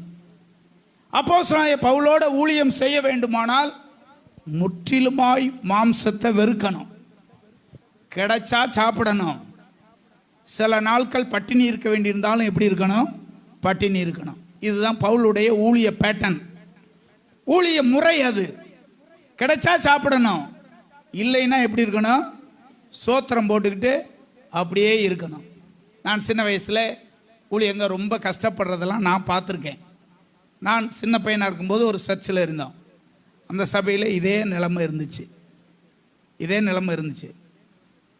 அந்த பாஸ்டரு மனைவி மற்றும் விசுவாசிகள்கிட்ட சொல்லுவார், சாப்பிட்றதுக்கு இப்போ ஒன்றுமே இல்லை, கொஞ்சம் தக்காளி மட்டும் இருக்குது, அதை ஜூஸ் போட்டு, தக்காளி ஜூஸ் போட்டு ஆளுக்கு 1/2 டம்ளராக குடிப்போம். தேவனை நோக்கி ஜெபம் பண்ணிக்கிட்டுருங்க. யார் மூலமாவது ஆண்டவர் நமக்கு உணவு செய்வார், உணவு கொண்டு வருவார். இப்படியெல்லாம் சொல்லி இருக்கிறதா நானே கேள்விப்பட்டிருக்கேன். எல்லாரும் சேர்ந்து ஜெபம் பண்ணிக்கிட்டு இருப்பாங்க. ஒரு தேவனுடைய மனுஷன் அநேக அநாத பிள்ளைகளை வச்சு வளர்த்துருந்திருக்கார். அப்படி வளர்த்தவர் ஒரு நாளும் ஒருபோதும் அவர்களுக்கான சாப்பாட்டை யாருக்கிட்டையும் அவர் கேட்டதே கிடையாது. அதுக்காக காணிக்கையும் அவர் கேட்டது கிடையாது. அதற்கான பணத்தையும் அவர் யார்ட்டையும் கேட்டது கிடையாது. அந்தந்த நாளுக்கு பிள்ளைகளுக்கு தேவையான எல்லாவற்றையும் ஆண்டவர் என்ன செய்வார்? கொண்டு வந்து கொடுத்துக்கிட்டே இருப்பார். அதை நம்பி அந்த அநாத பிள்ளைகளை சாப்பாடு கொடுத்து அவர் வளர்த்து கொண்டே இருந்தார். திடீர்னு ஒரு நாள் சாப்பாடு இல்லாமல் போயிடுச்சு. பூரா சின்ன பிள்ளைங்க அதுக்கெல்லாம். அந்த பிள்ளைகள்கிட்ட சொன்னார், ஆண்டவர் எப்படியாவது நம்முடைய தேவையை சந்திப்பார். உங்களுக்கான சாப்பாடு கரெக்டான நேரத்தில் வரும். நீங்கள் எல்லாரும் ஆண்டவர் நோக்கி பார்த்து ஜெபம் பண்ணுங்க அப்படின்னு சொல்லி இங்கிலாந்தில் ஒரு தேவனுடைய மனுஷன் ஹாஸ்டல் நடத்திக்கிட்டு இருந்தாராம். புஸ்தகத்தில் படிச்சிருக்கேன் அதை குறித்து. அந்த மனுஷன் ஜெபம் பண்ணிக்கிட்டே இருந்தாராம். அந்த குறிப்பிட்ட அந்த நேரம் வந்தது. திடீர்னு ஒரு வண்டியில் அண்டாண்டாவாக கொண்டாந்து சாப்பாடை இறக்குனாங்க. அவங்ககிட்ட கேட்டார், எங்களுக்கு சாப்பாடு இல்லைன்றது உங்களுக்கு எப்படி தெரியும் அப்படின்னு கேட்டாராம். அவங்க சொன்னாங்களாம், இன்னைக்கு ஒரு இடத்துல ஒரு ஃபங்க்ஷன் நடக்க வேண்டியது. திடீர்னு அந்த ஃபங்க்ஷன் கூடிய சாப்பாடெல்லாம் சரி பண்ணதுக்கு பின்னாடி, தயார் பண்ணதுக்கு பின்னாடி அந்த நிகழ்ச்சி ரத்து செய்யப்பட்டது. இதை என்ன செய்யறதுன்னு தெரியல. அப்பொழுதுதான் ஒருத்தர் சொன்னார், அந்த இடத்துல ஒரு ஹாஸ்டல் இருக்கு, அங்கே அனாதை பிள்ளைகள் இத்தனை பேர் இருக்காங்க, ஒரு வேலை நீங்கள் அவங்ககிட்ட கொடுத்தா அவங்களுக்கு தேவைப்பட்டாலும் தேவைப்படும் அப்படின்னு சொல்லி ஒருத்தங்க மூலமாக கேள்விப்பட்டு தான் இதை நாங்கள் கொண்டு வந்தோம் அப்படின்னு சொன்னாங்களாம். தம்முடைய தாசனுடைய விசுவாசத்தை ஆண்டவர் கனம் பண்ணி ஏற்ற நேரத்தில் அதை கொண்டு வந்து அங்கே கொடுத்தாங்களாம். இது இங்கிலாந்தில் நடந்த ஒரு உண்மை சம்பவம். இது உண்மையாக நடந்த ஒரு சம்பவம் இந்த சம்பவம். எனவே பைபிளில் சொல்லப்பட்டிருக்கிறபடி அப்போஸ்தலனாகிய பவுல் இருந்தால் சாப்பிடுவார், இல்லைன்னா அவரோட என்ன செய்ய முடியாது, பட்டினியாய் கிடக்க எல்லாராலும் முடியாது. பவுலோடு ஊழியம் செய்த 10 நபர்களை குறித்து கொலோசையர் 4ஆம் அதிகாரத்தில் நம்ம படிக்கலாம். கஷ்டமான சூழ்நிலையில் தேமா என்ற ஊழியக்காரன் இப்பிரபஞ்சத்தின் மேல் ஆசை வைத்து பவுலை விட்டு போனதுக்கான காரணம் அங்கே போட்டிருக்கு. ஐயையோ, இந்த ஆள் கூட ஊழியத்துக்கு செஞ்சோம்னா என்ன கிடைக்காது, சரியான நேரத்தில் சாப்பாடு கிடைக்காது, தூங்க முடியாது அப்படின்னு அறிந்த தேமா பவுலையும் ஊழியத்தையும் விட்டு போனதை நாம் கொலோசையர் 4ஆம் அதிகாரத்திலே படிக்கிறோம். 10வது வசனமாவது 4:10 பாருங்க.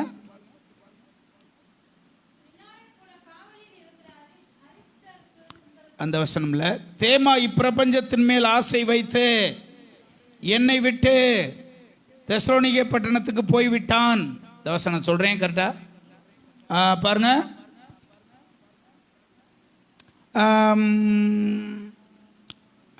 அந்த இதில் போட்டிருக்கு பாருங்க, 14வது வசனம் பாருங்க. 14வது வசனத்தில் தேமா போட்டிருக்கல, பிரியமான வைத்தியனாகிய லூக்காவும் தேமாவும் அப்படின்னு போட்டிருக்கல. இந்த தேமாவை குறித்து 1 தீமோத்தேயு 2 தீமோத்தேயு 4:11 போட்டிருக்கோம். 2 தீமோத்தேயு 4:10 போட்டிருக்கோம். 4:10 இங்கே இந்த முதல்ல பாருங்க, கொலோசையர் 4ஆம் அதிகாரம் 14ஆம் வசனத்தில் தேமா பவுலோடு ஊழியம் பண்ணாரு. 2 தீமோத்தேயு 4:7 4:10 அங்க போட்டிருக்கு தேமா இப்பிரபஞ்சத்தின் மேல் ஆசை வைத்து. இதுக்கு காரணம் என்னவென்றால், பவுலோடு சேர்ந்து அவரால் என்ன செய்ய முடியல, ஊழியத்தில் நிலைநிற்க முடியல. நான் பேரையூருக்கு வர்றதுக்கு முன்னாடி ஒரு பாஸ்டர்கிட்ட ஒரு 3 வருஷம் இருந்தேன். அந்த பாஸ்டர்கிட்ட இந்த ஊருக்கு வர்றதுக்கு முன்னாடி. அவர் யாருன்னு உங்களுக்கு ஏற்கனவே நான் சொல்லியிருப்பேன். கொஞ்சம் கடினமான ஒரு ஆள் அவர், ஒரு தேவனுடைய மனுஷன். அவர் தான் என்னை உருவாக்கின ஒரு தேவ மனுஷனும் கூட. ஒரு 3 வருஷம் அவர் கூட நான் இருந்தேன். என்னையும் என்னோடு சேர்ந்து ஒரு 6-7 பேரையும் ஊழியத்தில் வச்சுட்டு அவர் வெளிநாட்டுக்கு போயிட்டார். அவர் எப்பண்டா போவார், பெட்டியை தூக்கிட்டு ஓடிடலாம் அப்படின்னு எதிர்பார்த்துக்கிட்டே இருந்திருப்பாங்க போல என் கூட இருந்தவங்கெல்லாம்.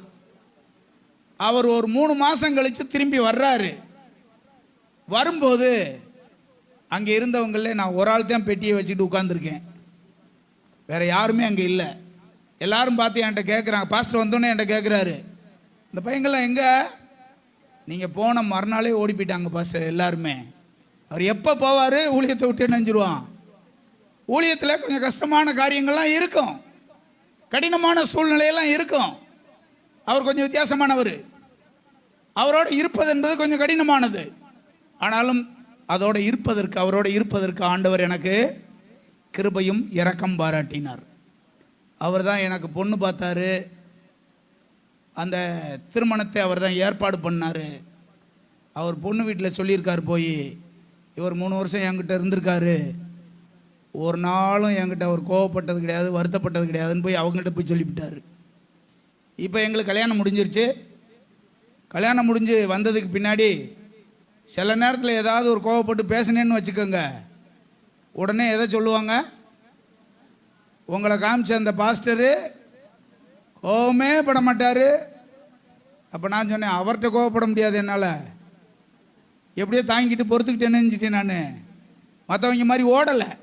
அப்படி ஓடுன அநேகர் இப்போ ஆட்டோ ஓட்டிக்கிட்டு இருக்காங்க, ஓடுன அநேகர் பெட்டி கடை வச்சுருக்காங்க, ஊழியத்தை விட்டு சிலர் போயிட்டாங்க. தாக்கு பிடிச்சி இருக்கணும்ல, அப்போ தானே ஊழியத்தை என்ன செய்ய முடியும், நிறைவேற்ற முடியும். தாக்கு பிடிச்சி அங்கே இருக்க வேண்டியது அவசியமானது. பவுல் தனக்கென்று ஒரு பாதையை வகுத்துட்டார். நான் இப்படித்தான் இருக்க போகிறேன், நான் இப்படித்தான் வாழ போகிறேன், நான் இப்படித்தான் உடுத்த போகிறேன், நான் இப்படித்தான் சட்டை போடுவேன், நான் இப்படித்தான் சேலை கட்டுவேன். ஒரு தேவனுடைய பிள்ளை தனக்கான பாதையை அவர்களே என்ன செய்யணும், வகுத்து கொள்ளணும். நான் இப்படி தான் சாப்பிட போகிறேன், நான் இப்படி தான் வாழ போகிறேன், நான் இப்படி தான் பேசுவேன், நான் இப்படி தான் வாழ போகிறேன். இந்த பாதையை நீங்கள் வகுக்காவிட்டால் மனம் போன போக்கில் நீங்கள் போயிடுவீங்க. அப்போஸ்தலனாகிய பவுல் தனக்கென்று ஒரு பாதையை வகுத்தவர், இப்படித்தான் வாழப்போகிறேன் என்று ஒப்பு கொடுத்தவர், என் ஊழியம் இப்படிப்பட்டதாக தான் இருக்கும் என்று சொல்லி ஒப்பு கொடுத்த ஒரு தேவனுடைய மனுஷன். அந்த பயிற்சி காலத்திலே அவரோடு நான் இருந்ததுனால தான் இங்கே வந்ததுக்கு பின்னாடி பல கடினமான சூழ்நிலைகள் எனக்கு வந்தாலும் என்னால் தாக்கு பிடிச்சி இந்த ஊரில் என்ன செஞ்சு முடிஞ்சு இருக்க முடிஞ்சு. இப்படிலாம் இருப்பதற்கான பயிற்சியை எனக்கு முன்னே கொடுக்கப்பட்டது. அவர்கிட்ட இருந்திருந்த சமயத்தில் ஒரு நாள் எங்கள் அம்மா வந்து என்னை பார்க்குறாங்க. என்னை பார்த்துட்டு அந்த பாஸ்டரை பார்த்து கேட்குறாங்க, என் பையன் உங்கள்கிட்ட அனுப்பும்போது நல்லா இருந்தான் பாஸ்டர், இப்போ ரொம்ப மெலிஞ்சு போயிட்டானே பாஸ்டர், இப்படி வச்சுருக்கீங்களே பாஸ்டர். ஒரு வார்த்தை அவர் சொன்னார், உங்கள் பையனுக்கு ஆண்டவர் பயிற்சி கொடுக்குறாருமா அப்படின்னு ஒரே வார்த்தையை சொல்லிட்டார். உங்கள் பையனுக்கு ஆண்டவர் பயிற்சி கொடுக்குறாருமான்னு ஒரே வார்த்தையை சொல்லிட்டார். வந்து எங்கள் அம்மா என்னை பார்த்தோன்னா கொஞ்சம் வருத்தப்பட்டு ஒரு மாதிரி கண் கலங்குனாங்க. அப்படி இருந்தாலும் ஊழியத்துக்கு விட்டாச்சில் சாமியல் மாதிரியே என்ன செய்கிறது அப்படின்னு பார்த்து இருப்பா அப்படின்ட்டு பார்க்க போயிட்டாங்க. ஊழிய பாதையில் அப்போஸ்தலனாகிய பவுலோடு இருப்பது என்பது கடினமானது. ஆனால் எப்பாப்ரா பவுலோடு கூட நிலைத்திருந்து தேவனுடைய சுத்தத்தை நிறைவேற்றினதை பார்க்கிறோம். எனவேதான் பவுலோடு கூட சிறைச்சாலைக்கு போகிற பாக்கியமும் இவனுக்கு என்ன செய்தது, பிடிக்க வந்திருப்பாங்க. ரோமாபுரியில் சிறைச்சாலைக்கு பிடிக்க வரும்போது நீ அவன் கூட சேர்ந்தவனா? இப்பொழுது எப்பாப்ரா சொல்லியிருக்கலாம். என்ன சொல்லியிருக்கலாம், அவருக்கு எனக்கு சம்மந்தமில்லைங்க, ஏதோ கூப்பிட்டார் நான் வந்தேங்க, இப்போ நான் இனிமேல் அப்படிலாம் செய்ய மாட்டேன், நான் போகிறேன்னு போயிருக்கலாம். ஆனால் அப்படி அல்ல. அப்போஸ்தலனாகிய பவுலோடு சேர்ந்து கிறிஸ்துவுக்காக தன்னை முழுமையாய் அர்ப்பணித்த மனிதன் எப்பாப்ரா. ஹல்லேலூயா. 4வது குறிப்பு 1:7 போட்டிருக்கு பாருங்க. 1:7 பார்க்கிறோம், உடன் வேலையால். இந்த இடத்துல அடுத்த குறிப்பு அங்கே போட்டிருக்கு, உங்களுக்காக கிறிஸ்துவின் உண்மையான ஊழியக்காரன். இவன் எப்படிப்பட்டவன்? ஊழியக்காரர்களே 2 விதமான ஊழியக்காரங்க இருக்காங்க. இதில் ஒரு குறிப்பு இங்கே போட்டிருக்கு, எப்பாப்ரா எப்படிப்பட்ட ஊழியக்காரன்? உண்மையான ஒரு ஊழியக்காரன். எப்பாப்ராவின் உண்மையை குறித்து அவனுடைய ஆவிக்குரிய தகப்பன் சொல்லுகிற வார்த்தை அது. எப்பாப்ராவினுடைய உண்மையை குறித்து அவனுடைய தலைமை பாஸ்டர் அல்லது தலைமை போதகர் சொல்லுகிற இந்த வார்த்தை. எப்பாப்ரா எப்படிப்பட்ட ஒரு ஆளு? உண்மையான ஒரு ஊழியக்காரர். ஆண்டவர் நம்முடைய நடவடிக்கை எல்லாத்தையும் பார்க்குறாரு. நம்மை குறித்து இந்த வார்த்தையை ஆண்டவர் சொல்லணும். ஆண்டவர் இந்த வார்த்தையை சொல்லணும். இவங்க எப்படிப்பட்டவங்க? உண்மையானவங்க. நம்ம ஒரு ஸ்தாபனத்தில் இருக்கிறோம். எனக்கு ஒரு ஆவிக்குரிய தகப்பன் இருக்காரு, அவர் தலைவராகவும் இருக்காரு. அவர் என்னை பற்றி என்ன சொல்லணும்? இவர் உண்மையானவர்னு என்ன செய்யணும்? சொல்லணும். இவர் உண்மையானவர்னு சொல்லணும். தேவன் நம்மை குறித்து உண்மையானவர்னு சொல்லணும். நம்முடைய ஆவிக்குரிய தலைவர்கள் நம்ம பார்த்து என்ன செய்யணும்? உண்மையானவங்க என்ன செய்யணும்? சொல்ல வேண்டியது அவசியமானது. ஆபிரகாம் ஒரு உண்மையுள்ள பக்தனாக இருந்தான். நெகேமியா 9ஆம் அதிகாரம் 7ஆம் வசனம் 8ஆம் வசனத்தில் போட்டிருக்கு. நெகேமியா 9ஆம் அதிகாரம் 7ஆம் வசனம் 8ஆம் வசனத்தில் ஆபிரகாம் உண்மையுள்ள ஒரு பக்தனாக இருந்தான் அப்படின்னு நம்ம வாசிக்கிறோம். எபிரேயர் 3ஆம் அதிகாரம் 5ஆம் வசனத்தில் மோசே என் வீட்டில் எங்கும் ஒரு உண்மையான ஊழியக்காரனாக இருந்தான் அப்படின்னு பார்க்கிறோம் நாம. 1 சாமுவேல் 2:35 சாமுவேல் ஒரு உண்மையுள்ள ஆசாரியனாக இருந்தான். தானியேல் 6ஆம் அதிகாரம் 4ஆம் வசனத்திலே தானியேல் ஒரு உண்மையான பிரதானியா இருந்தான். 1 சாமுவேல் 22ஆம் அதிகாரம் 14ஆம் வசனத்திலே தாவீது உண்மையான சேவகனாக இருந்தான். 1 பேதுரு 5:12 சில்வானு என்பவன் உண்மையுள்ள உதவிக்காரனாக இருந்தான். 3 யோவான் 1ஆம் அதிகாரம் 3வது வசனத்திலே காயு அவன் உண்மையுள்ள சீடனா இருந்தான். இதெல்லாம் பைபிள் நமக்கு வெளிப்படுத்தி காமிக்குது.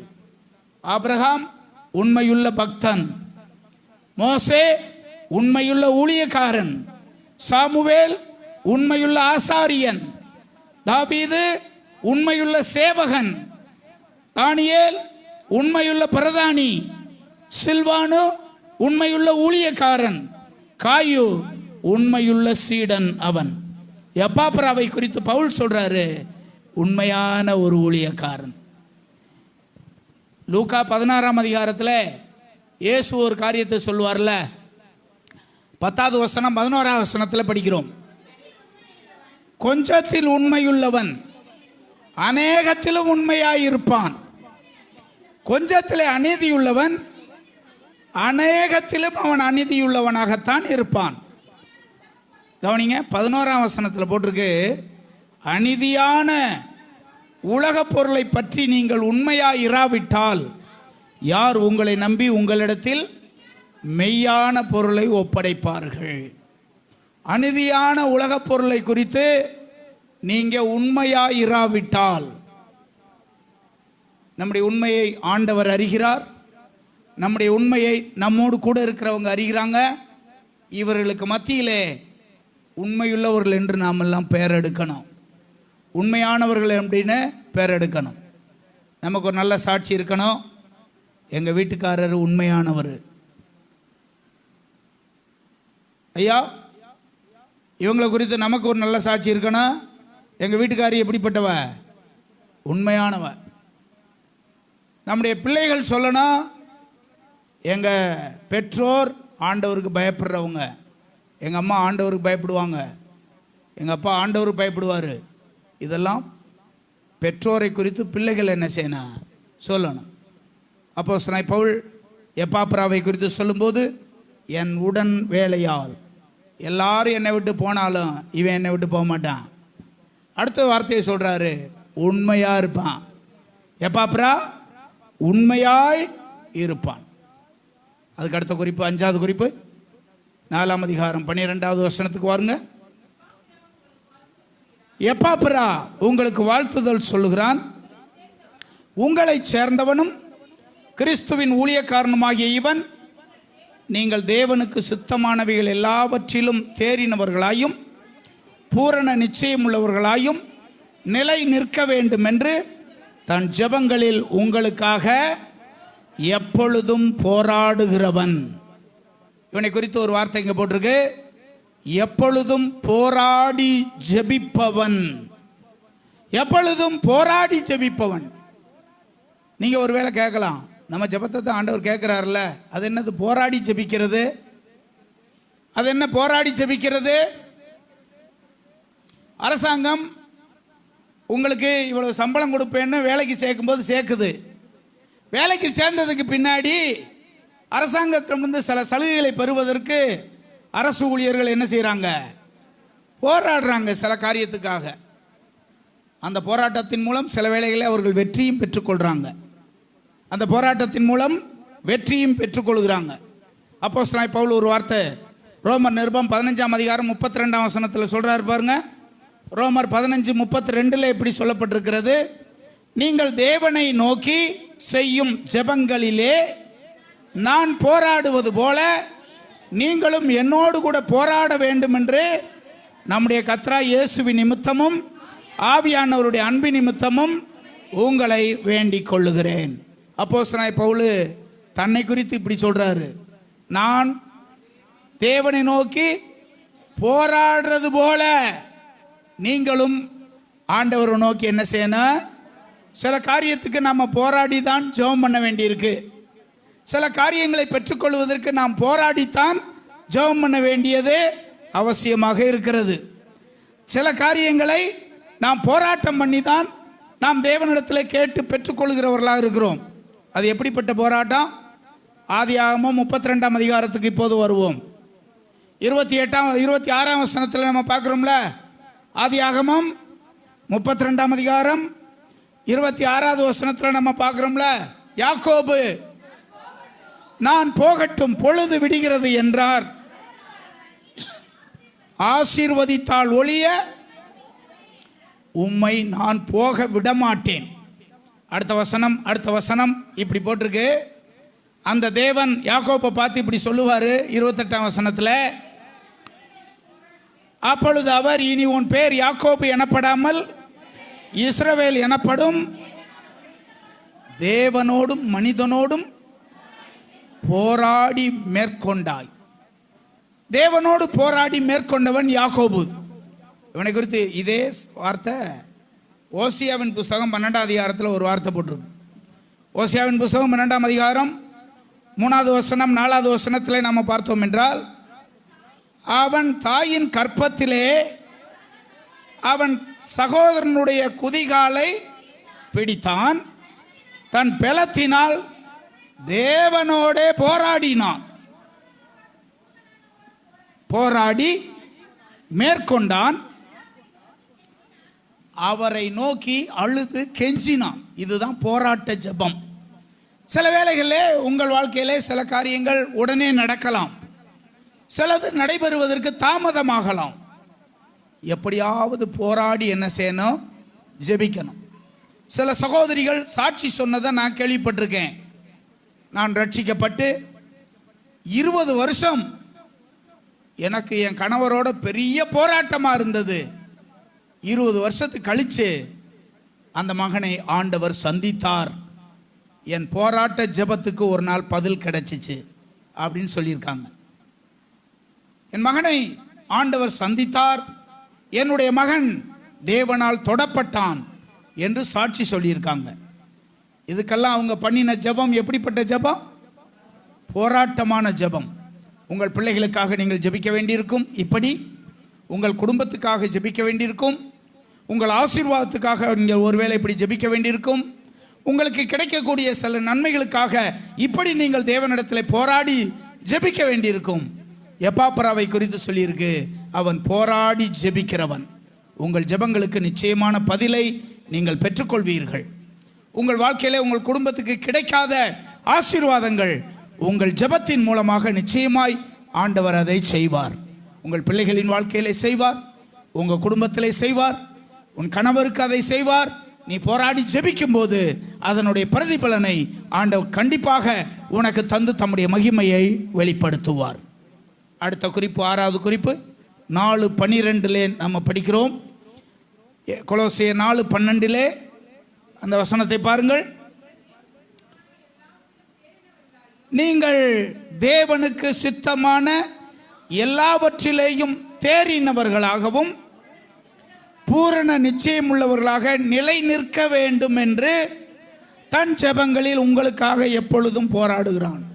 விசுவாசிகளை குறித்து 2 காரியம் இந்த இடத்துல போட்டிருக்கு. ஒன்று, விசுவாசிகள் தேவனுடைய சித்தத்தை நிறைவேற்ற வேண்டும்.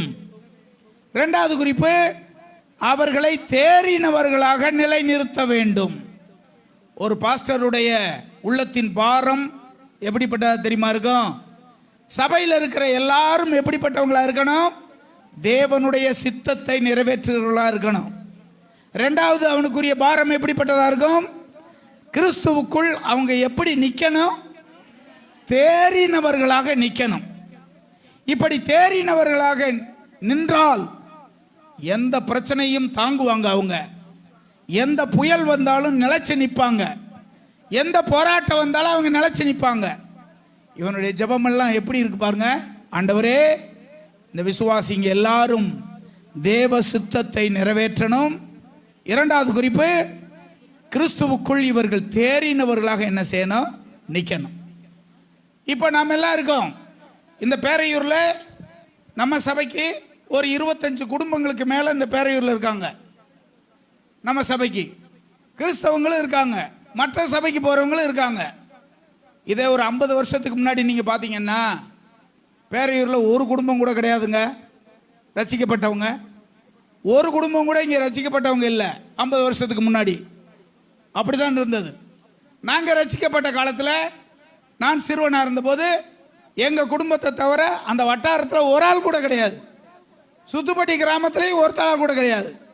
இப்போ ஒரு ஆளாக இருக்கும்போது பிரச்சனைகள் போராட்டங்கள் வரும்போது அவங்களுக்கு தாங்கிறது கூட ஆள் கிடையாது, அவங்களுக்கு உதவி செய்ய கூட ஆள் கிடையாது, அவங்கள தைரியப்படுத்துறதுக்கு ஆள் கிடையாது. ஆனால் நிலை நின்றோம் அப்படின்னா என்ன அர்த்தம்னா, எங்கள் பாஸ்டர் இருக்காங்கல்ல, நிலைத்து நிற்பதற்கான எல்லா காரியத்தையும் ஆவிக்குரிய எல்லா உணவையும் கொடுத்து எங்களை நிலை நிற்கும்படி ஸ்திரப்படுத்தினார் அந்த பாஸ்டர்.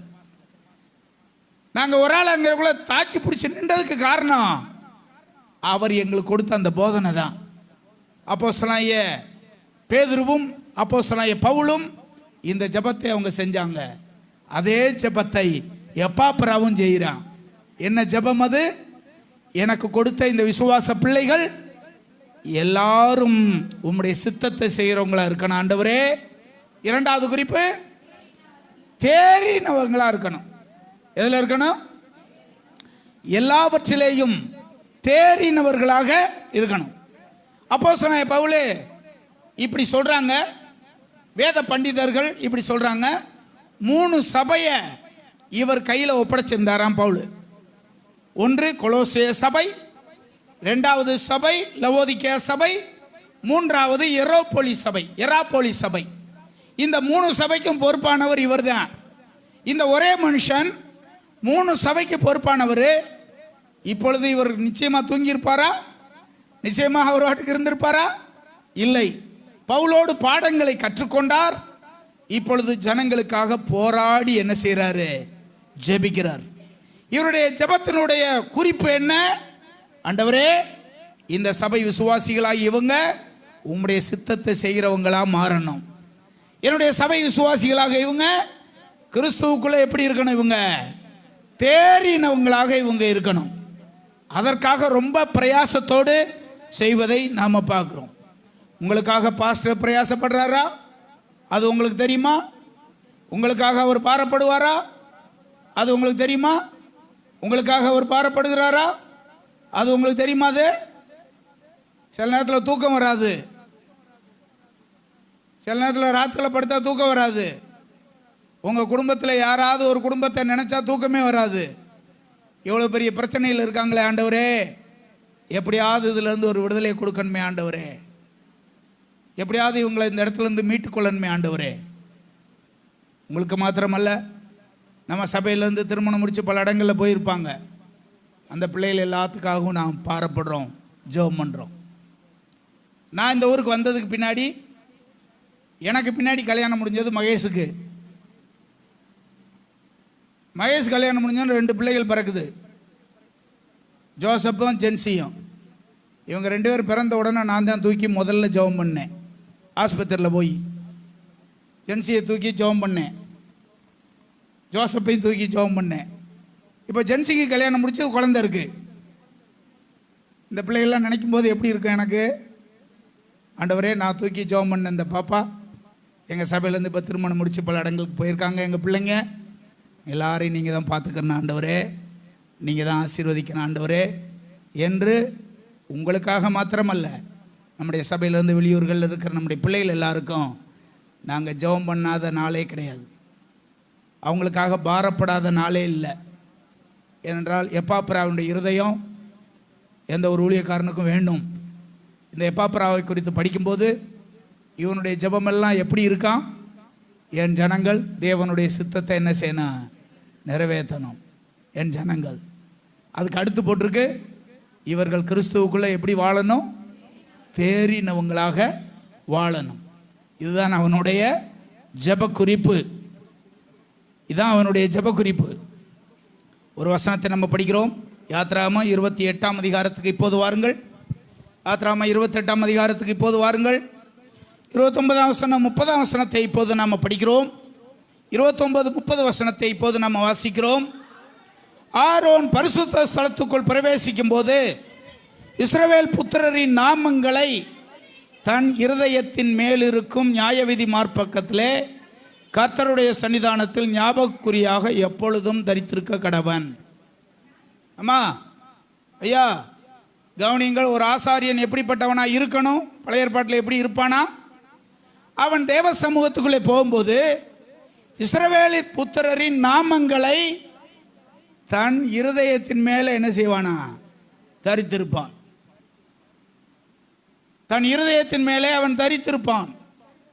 தன்னுடைய மார்பதக்கத்திலே இஸ்ரவேலின் 12 கோத்திரத்தின் நாமங்களையும் வெட்டி முத்திரை வெட்டாக வெட்டப்பட்ட கற்களை பதித்து கொண்டு அந்த மார்பதக்கத்தை அவன் தரித்து கொண்டு தேவ சமூகத்தில் போய் அவர்களுக்காக தேவனை நோக்கி பார்த்து ஜெபிப்பான். இது பழைய ஏற்பாட்டில். புதிய ஏற்பாட்டில் தேவனுடைய சமூகத்துக்கு போகும்போது ஒரு தேவனுடைய ஊழியக்காரன் எல்லா விசுவாசிகளையும் கிறிஸ்துவுக்குள் நிலைநிறுத்தவும், கிறிஸ்துவுக்குள் அவர்களை தேறினவர்களாக கொண்டு வரவும், தேவனுடைய சித்தத்தை செய்கிறவர்களாக இருக்கவும் அவர்களுக்காக நிச்சயமாய் ஜெபிப்பான். உங்களில் யாரும் நினைக்கக்கூடாது, பாஸ்டர் என்னையெல்லாம் எங்கே நினைக்க போகிறாரு. பிசாசு உங்கள்கிட்ட சொல்லுவேன் அந்த வார்த்தையை. என்ன தெரியுமா சொல்லுவேன்? பாஸ்டர் ஜெபம் பண்ணுறதெல்லாம் யாருக்கு தான் ஜெபம் பண்ணுவார்? நல்லா காணிக்க கொடுக்குற ஆளுக்கு தான் ஜெபம் பண்ணுவார், மற்றவங்களெல்லாம் கண்டுக்கிற மாட்டார் அப்படின்னு பிசாசு உங்கள்கிட்ட சொல்லுவேன். அதை சொல்கிறவன் பிசாசு. நீங்கள் நல்லா அறிஞ்சுக்கிறனோ, உங்கள் எல்லாருடைய பேர் எனக்கு தெரியும், உங்கள் பிள்ளைகள் பேர் தெரியும், உங்கள் பேர பிள்ளைகள் பேர் தெரியும், உங்கள் குடும்பத்தை பற்றி தெரியும், உங்களுடைய சூழ்நிலை பற்றி எனக்கு தெரியும். உங்கள் எல்லாருக்காக பாரத்தோடு ஜெபம் பண்ணுறேன். நம்முடைய பிள்ளைகளுக்காக நான் ஜெபம் பண்ணுறேன். எப்பாப்புறா அந்த ஊழியத்தை என்ன செய்தான். அந்த பாரம் எனக்கு இன்றைக்கி இருக்குது. என்னுடைய பிள்ளைகளுக்கு ஜெபம் பண்ணுறது மாதிரியே உங்களுக்கும் உங்கள் பிள்ளைகளுக்கும் குடும்பத்துக்கும் ஜெபம் பண்ணுவதை நாங்கள் வழக்கமாக வச்சிருக்கிறோம். ஒரு நாள் தவறினாலும் உங்களுக்காக நாங்கள் ஜெபம் பண்ணுவதை ஒருபோதும் தவறுவதில்லை. இந்த சபையில் இருக்கிறவங்களுக்கு மாத்திரமல்ல, இந்த சபையிலேருந்து வெளியே போயிருக்காங்கள்ல நம்முடைய பிள்ளைகள், அவர்களுக்காக நாம் ஜெபம் பண்ணுறோம். திருமணம் முடிச்சு போன பிள்ளைங்க, வேலை நிமித்தமாக படிப்பு நிமித்தமாக வெளியூரில் இருக்க பிள்ளைங்க, எல்லாருக்காக தேவ சமூகத்திலே ஜெபிக்கிறோம். கடைசி குறிப்பை நம்ம படிக்கிறோம். கொலோசியர் 1ஆம் அதிகாரம் 7வது வசனம். கொலோசியர் 1ஆம் அதிகாரம் 7வது வசனம்.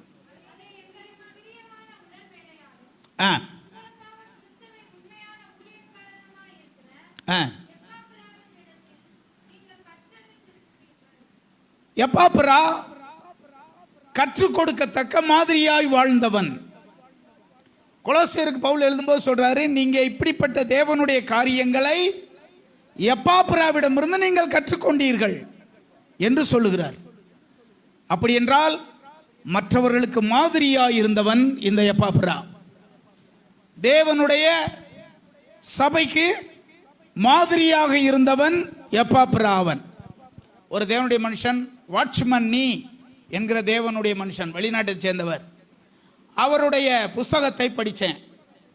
அவருடைய புஸ்தகத்தில் இப்படி எழுதியிருக்காரு, நான் கண்களால் பார்க்கிறபடி வாழ்கிறவன் அல்ல, காதால் கேட்டதின்படி வாழ்கிறவன் அல்ல, உணர்வின்படி வாழ்கிறவன் அல்ல, தேவ விசுவாசத்தின்படி வாழ்கிறவன் நான், தேவ வார்த்தையின்படி வாழ்கிறவன் நான் அப்படின்னு சொன்னார். சில விஷயங்கள் கண்ணுக்கு தெரிகிறபடி சிலர் வாழ்வாங்க, சிலர் தங்கள் காதால் கேட்கிறபடி வாழ்வாங்க, சிலர் தன்னுடைய உணர்வின்படி என்ன சொல்லுதோ, மனம் என்ன சொல்லுதோ அதன்படி வாழ்வாங்க. ஆனால் அந்த தேவ மனிதன் இப்படி எழுதியிருக்காரு, நான் கண்ணில் பார்க்கறது மாதிரி நடப்பதில்லை, காதில் கேட்கறது போல நடப்பதில்லை, என் உணர்வின்படி நான் நடப்பவன் அல்ல, தேவ வசனத்தின்படி நடப்பதற்கு என்னை அர்ப்பணம் பண்ணியிருக்கிறேன் என்று சொல்லி. எப்பாப்புரா தான் வாழ்ந்தது மாத்திரமல்ல, தான் மற்றவர்களுக்கு மாதிரியாகவும் அவன் இருந்தான். இங்கே இருக்கிற நாம் எல்லாரும் மற்றவர்களுக்கு மாதிரியாக இருக்க வேண்டும் என்பது தேவனுடைய திட்டம். மற்றவர்களுக்கு மாதிரி என்றால் ஜபத்திலே மாதிரி, ஆலயத்துக்கு வருவதிலே மாதிரி, தேவனுக்காக செய்கிற மற்ற காரியங்களிலே மாதிரி, நீங்கள் நடக்கிற எல்லா காரியங்களிலையும் மற்றவர்களுக்கு மாதிரியாக இருங்கள். எப்பாப்ரா அப்படி இருந்து தேவனுடைய சித்தத்தை நிறைவேற்றினான். இந்த தேவ மனிதனை, இவனுடைய வாழ்வு பிற்காலத்திலே சிறைச்சாலையில் இருந்தான் என்று பிழைமோன் 1:23 படிக்கிறோம். தேவனுக்கு பிரியமாய் வாழ்ந்தவன், ஆண்டவருடைய ஊழியத்தை செய்யும்படி வந்தவன், உண்மையுள்ளவனாய் இருந்தவன். இப்படிப்பட்ட பாடுகளை அவன் சகித்து வந்தாலும் கடைசி நேரத்தில் அப்போஸ்தலனாகிய பவுலோடு சிறைச்சாலைக்கு போனான். பவுல் அங்கிருந்து எழுதும்போது, சிறைச்சாலையிலிருந்து எழுதும்போது எப்படி எழுதுறாரு? கிறிஸ்து இயேசுவின் நிமித்தம் என்னோடு கூட காவலில் வைக்கப்பட்டிருக்கிற எப்பாப்ரா. உண்மையுள்ளவனாக இருந்தாலும் இறுதியிலே அப்போஸ்தலனாகிய பவுலோடு கூட சிறைச்சாலையிலே கைகள் கால்கள் கட்டப்பட்டவனாய் தேவனுடைய நாமத்தின் நிமித்தம் சிறைச்சாலையிலே பாடு அனுபவிக்கிறவனாக இருந்தான். இந்த பாடுகள்லாம் அவனுக்கு பெருசா இல்லை.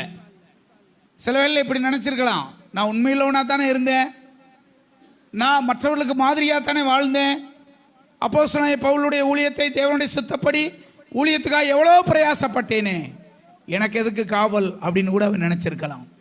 நீதி நிமித்தம் துன்பப்பட்டால் பாக்கியவான்கள் என்ற வசனத்தை நினைவு கூர்ந்து தேவனுடைய சித்தத்தை நிறைவேற்றுகிற மனுஷனாக எப்பாப்ரா இருந்தான். இந்த எப்பாப்ராவை ஆண்டவர் நமக்கு முன்னே நிறுத்தி இருக்கிறார். இவனுடைய வாழ்க்கையும் ஜீவியமும் நாம் ஒரு அடி முன்னேறி போய் தேவனுடைய சித்தத்தை நிறைவேற்றுவதற்கு அது நமக்கு உதவி செய்யும் என்று சொல்லி நம்புகிறேன். இந்த பிரசங்கத்தின் குறிப்புகளை தொடர்ந்து நீங்கள் பாருங்கள். ஒருவேளை இந்த பிரசங்கத்தை தொடர்ந்து கேட்க விரும்புகிறவர்கள் அந்த யூடியூப்பின் மூலமாக, ஃபேஸ்புக்கின் மூலமாக நீங்கள் திரும்பவுமாக இதை கேட்டு வசனங்களை அறிந்து கொள்ளுங்கள். தேவன் நிச்சயமாய் உங்களுக்கு உதவி செய்வார். நாம் எல்லாரும் எழுந்து நிற்கலாமா? எல்லாரும் எழுந்து நிற்கலாம். Thank you Jesus, thank you Jesus. இந்த எப்பாப்ராவை ஆண்டவர் இன்றைக்கு நமக்கு முன்னே அவர் நிறுத்தி இருக்கிறார். இப்படிப்பட்ட தேவ பக்தர்கள் மூலமாக பரிசுத்தமும் நீதியான வாழ்வும் தேவனை தொடர்ந்து பின்பற்றி வருவதற்கும் நமக்கு முன்னோடியாய் இவர்களை எல்லாம் ஆண்டவர் வச்சிருக்கிறார். ஒரு சில இடங்களில் மட்டும் இந்த எப்பாப்ரா வந்திருந்தாலும் நாம் கற்றுக்கொள்ளக்கூடிய அநேக காரியங்கள் இந்த மனிதனிடத்திலிருந்து இன்றைக்கு ஆண்டவர் நமக்கு படிப்பித்திருக்கிறார். இந்த எப்பாப்ராவை போல என் ஜீவியம் இருக்கணும், இந்த எப்பாப்ராவை போல நான் ஊழியம் பண்ணணும், இந்த எப்பாப்ராவை போல என் ஜீவியமும் என் ஊழியமும் இருக்கணும் ஆண்டவரே என்று ஆண்டவர் சமூகத்தில் ஒரு நிமிஷம் நீங்க உங்களை ஒப்பு கொடுங்க. ஆண்டவர் கரத்தில் உங்களை அர்ப்பணம் பண்ணுங்க. தேவனுடைய கரத்தில் உங்களை அர்ப்பணியுங்கள். இந்த எப்பாப்ராவுக்கு கிடைத்த அந்த பெரிய பாக்கியம் நமக்கும் கிடைக்கட்டும். முதல் குறிப்பை நான் சொன்னேன். எப்பாப்ரா எப்படிப்பட்டவர்களையும் ஆசீர்வதிக்கிறவன், எப்படிப்பட்டவர்களையும் அவன் வாழ்த்துகிறவன், வாழ்த்துகிற பழக்கம் உடையவன். எப்பாப்ரா உள்ளூரிலே ஊழியம் செய்து தேவனுடைய சித்தத்தை நிறைவேற்றியவன். எப்பாப்ரா கடினமான சூழ்நிலையிலையும் பவுலை விட்டு பிரியாமல் பாடுகளை சகித்துக் கொண்டு ஊழியத்தில் நிலை நின்றவன். எப்பாப்ரா உண்மையுள்ள ஒரு ஊழியக்காரன். எப்பாப்ரா எப்பொழுதும் போராடி ஜெபிக்கிறவன். எப்பாப்ரா விசுவாசிகள் தேவ சித்தத்தில் படி வாழவும் தேறினவர்களாக நிலை நிறுத்தவும் அவர்களுக்காக போராட்டம் பண்ணி ஜீவனம் பண்ணினவன். எப்பாப்ரா மற்றவர்களுக்கு மாதிரியான ஒரு ஜீவித்தவன். எப்பாப்ரா இறுதியிலே கிறிஸ்துவின் பாடுகளுக்கு சுதந்திரவாளியாய் மாறி ஒரு நித்திய பாக்கியத்தை சுதந்திரித்துக் கொண்டவன், நித்திய பாக்கியத்தை அடைந்தவன். இந்த எப்பாப்ராவை போல என் ஜீவியம் இருக்கணும். வாஞ்சிக்கிறீங்களா? விரும்புறீங்களா? உங்கள் கரத்தை உயர்த்தி ஆண்டவரிடத்துல காமிங்க. என் ஜீவியம் எப்பாப்ராவை போல இருக்கணும் ஆண்டவரே. என் ஜீவியம் இந்த எப்பாப்ராவை போல அமையணும் ஆண்டவரே. எப்பாப்ராவை போல நான் உமக்கு ஊழியம் பண்ணணும் ஆண்டவரே. எப்பாப்ராவை போல என் ஜீவியமும் என் ஊழியமும் அமையணும் ஆண்டவரே. உடைய சமூகத்தில் என்னை அர்ப்பணம் பண்ணி ஜெபிக்கிறேன். என்னை ஏற்றுக்கொள்ளும், என்னை அங்கீகரித்துக் கொள்ளும். என் ஜீவியமும் என் ஊழியமும் உம்முடைய சமூகத்திலே உமக்கு பிரியமாய் அமையட்டும் ஆண்டவரே. உதவி செய்தருளும். அந்த கிருபையும் பாக்கியத்தையும் எங்களுக்கு தந்தருளும். இயேசுவின் நாமத்தில் ஜெபிக்கிறோம் ஜீவனுள்ள நல்ல பிதாவே. என் ஆத்துமாவே கர்த்தரை ஸ்தோத்ரி, என் முழு உள்ளமே பரிசுத்த நாமத்தை ஸ்தோத்ரி. என் ஆத்துமாவே கர்த்தரை ஸ்தோத்ரி, அவர் செய்த சகல உபகாரங்களையும் மறவாதே. நம்முடைய கர்த்தராகிய இயேசு கிறிஸ்துவின் கிருபையும் பிதாவாகிய தேவனுடைய அன்பும் பரிசுத்த ஆவியானவருடைய ஆசீர்வாதமும் இன்றும் என்றும் சதா காலமும் நம்மை விட்டு நீங்காமல் நிலைத்திருப்பதாக. ஹல்லேலூயா, ஹல்லேலூயா, ஹல்லேலூயா. எல்லாருக்கும் ஸ்தோத்திரம். ஆண்டவர் உங்களை ஆசீர்வதிப்பாராக. ஆண்டவர் உங்களுக்கு உதவி செய்வாராக. ஆமென்.